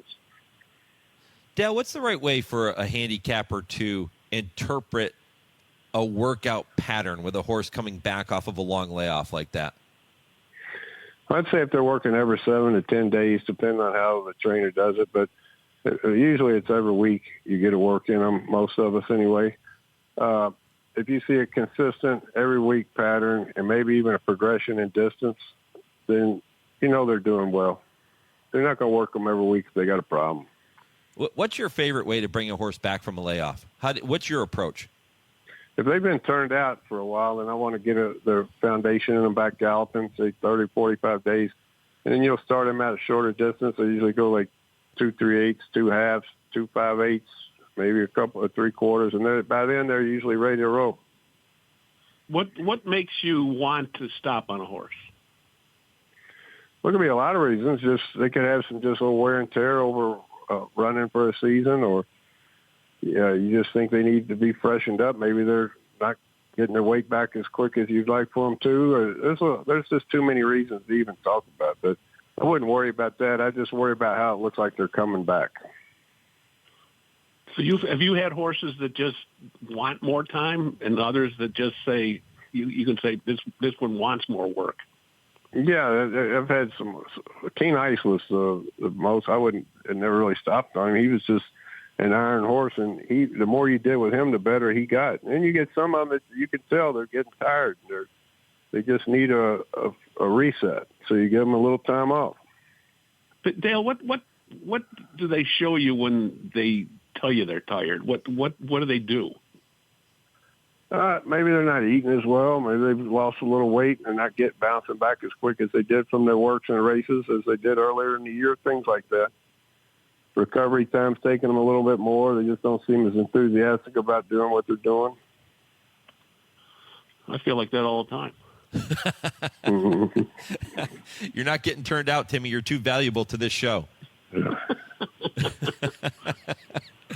All right, guys, time to wrap up the program as we do every week with our final point of the week. But before we do, I want to thank Dan and I want to thank Tom in St. Louis for their questions. If you have a question you want Dale and Tim to debate, email it to us, mike@horseracingradio.net, and we'll work it into the show. You can also post that on our social media pages, and we'll get it worked in that way for you as well.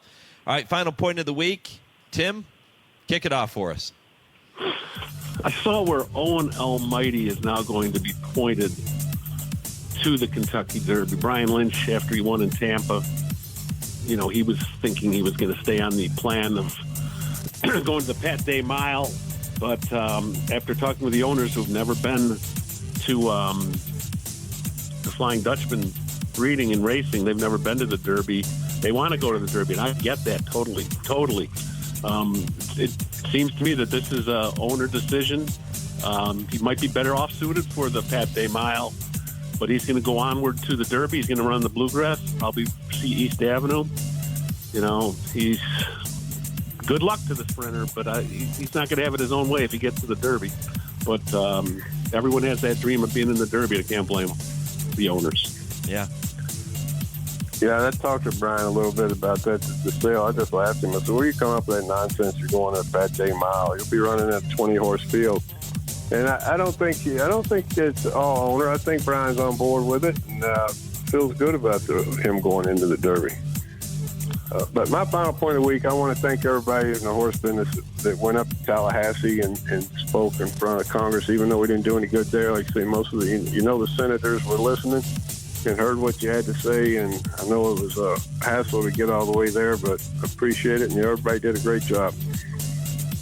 Yeah, this is the first week, guys. We're kicking off our West Point of the Week as our sponsor of this final segment, so we appreciate Terry Finley and the team at West Point for all of their support. This will run all the way through the Belmont Stakes with our West Point of the Week here on I Ask, They Answer. So we appreciate that and appreciate each of you, my friend, for being with me again this week. We'll do it all over again next week. Talk next week. Sounds good. All right, remember, too, that owning a racehorse with West Point Thoroughbreds is a lifestyle investment for your entire family. It's a smart, fun way for new owners to enjoy being an instant insider and access the major leagues of racing for a fraction of the cost of doing it alone. West Point Thoroughbreds, the gold standard in racing partnerships. I Ask the Answer is presented every week by the University of Louisville Equine Industry Program and the College of Business. I'm back with more and the answer to this week's impossible trivia question right after this on the Equine Forum, presented by TwinSpires on HRRN. James Brown and Bill Cowher welcoming you back to Dennis Melvin's house. It's time for the Midnight Snack Run. This is one tricky obstacle course. Sticking to healthy habits in this kitchen is going to take focus and determination, but it can be done, JB. He's already entered the snack part of the course, and he's eyeballing a jar of chocolate candy. That is tempting right off the start. Uh-oh, he's reaching, Bill, but he pushes it away. Great stiff arm. He's approaching a plate of delicious-looking iced cookies. Oh, Dennis, you only want one of those. He blows right by him for the apple. Oh, the fridge. It's make or break time, JB. He stares down some rich-looking treats. Uh-oh, looks like he's headed for the soda. Wait, he jukes left, grabs the water bottle, and shuts the door with his elbow in record time. Unbelievable move. I gotta see that again. And he's out. He even turned off the light. That's the way you execute a midnight snack run. Stand Up to Cancer and Rally want you to reduce your risk for cancer. Go to takeahealthystand.org. Hi, I'm Danica Patrick and proud aunt. Watching my nieces grow, play, and learn is amazing. But not every child gets to be carefree. 1 in 6 kids in the U.S. are hungry. 1 in 6. That little girl sitting alone at the playground, she can't play like the other kids. She doesn't have the energy because she's hungry. School lunch will be her only meal today. It breaks my heart that this is the reality in our country, but it's something that Feeding America is working to change. Each year, the Feeding America network of food banks rescues billions of pounds of good food that would have gone to waste. This food is then provided to families and children in need. Being a kid should be about using your imagination, learning, and having fun. These children shouldn't have to miss out on simply being a kid because they're hungry. To find out how you can help end childhood hunger in your community, visit feedingamerica.org. Brought to you by Feeding America and the Ad Council. Free health care, hundreds to more than $1,000 per month in disability compensation, and tens of thousands for college tuition. These are just some of the U.S. Department of Veterans Affairs benefits that may be available to veterans. VA is focused on customer service like never before. Choose VA and see why veterans' trust in VA reached an all-time high. Claim the benefits you've earned at choose.va.gov. Want to get the latest HRRN content directly on your computer or mobile device? Then subscribe to our podcasts using the Podbean app or Apple Podcasts. Just go to hrrn.podbean.com on your computer and click follow, or download the Podbean app and search HRRN. You can also find us on Apple Podcasts and listen to our latest episodes anytime. Don't miss a thing. Subscribe to our podcasts today. You're listening to the Equine Forum on HRRN, presented by TwinSpires. Well, don't forget that in the Blood Horse April issue, you can read about jockey Flavien Prat's rise to the top. Cole Battle continues his path to the Derby, and candid conversations with the incoming Jockey Club chairman, Everett Dobson, and much, much more. They're all packed into the latest issue of Blood Horse. You can become a subscriber for as little as $59 or purchase a single issue at bloodhorse.com. Some fun topics there with Dale and Tim, huh? Of course, the decoupling issue is something we're going to continue to monitor and to talk about. You'll hear much more about that in the months ahead, no doubt about it. But talking about Wayne Lukas, and it never gets old talking about the 89-year-old conditioner, especially when you're talking about him potentially having his 51st Kentucky Derby starter. That is simply remarkable. That was really cool. And, of course, the question from Tom in St. Louis and talking about American Promise. Is the coach sitting with a legitimate contender right now looking ahead to the Kentucky Derby? I don't know if anybody really views American Promise as being a top-level contender, but the coach now has him in the discussion, and that's a pretty awesome thing. So good luck to Wayne Lukas. Good luck to Joe Sharp trying to pull off that first Fairgrounds training title over Brad Cox. We'll see if he can do it. Well, I've been asking you throughout the show to see if you can come up with the answer to our producer's impossible trivia question. Here is Lee Delapina with the answer to this week's impossible trivia. Thanks, Mike. What 21-year-old stallion was imported to Virginia in 1798, siring so many children that he's now considered the father of American thoroughbreds? That would be English racing legend Diomed. How about that? Did you get it? If you got it, good for you. We'll be back with another impossible trivia question here on the Equine Forum next Saturday morning, so make sure you're locked in for that. The TwinSpires.com Louisiana Derby comes up at 6:42 Eastern Time this afternoon, 5:42 Central, 3:42 for those of you tuned in out on the West Coast. I feel like this is a very well-balanced field. I don't know if there's a superstar in this group. That could change. Right after 6:42 Eastern, we could be talking about one of these horses catapulting themselves into the upper echelon of Derby contenders.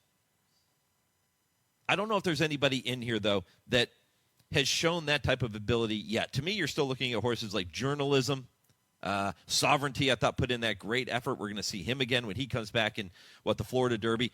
And I'm really interested to see what happens with East Avenue. East Avenue, I came out on the show early in the year. Might have even been in January, and I said, I think this horse is going to be my Derby horse. I think he's that good, that talented. Well, his effort last time out was, there's no way to sugarcoat it. It stunk. It was terrible. And he's got to turn around, and he's got to be better in his next start, which is expected to be the Bluegrass. If he does, he's another horse that I think catapults himself up into the upper echelon. We'll see how East Avenue does when he returns. But right now, I think you're looking at Journalism, Sovereignty. Nobody else has really separated themselves and given you that feeling of that wow performance. Maybe it's today in the Louisiana Derby. Maybe it's the Jeff Ruby Stakes at Turfway. Again, a race not expected to give us an upper echelon contender, but you never know. That's one of the great things about this time of year on the road to the Kentucky Derby. My thanks to all of our guests for making this show possible here on a very busy morning. Getting a chance to talk to Tom Reynolds of Eclipse Thoroughbred Partners and Ethan West with that Kentucky bred conversation. My thanks to Vance Hanson for the TwinSpires triple play. Kurt Becker for that Stroll Through Racing History. Dale and Tim in the previous segment with I Asked, They Answer. If you missed any portion of the show, check out the podcast on our website and on your favorite podcast platform. My thanks to my producer, Lee Delapina, in our Lexington studios, to Chauncey for handling all of our social media. I'm Mike Penna. Thanks for listening to the Equine Forum. Go Steelers. Go Yinzer in today's Louisiana Derby.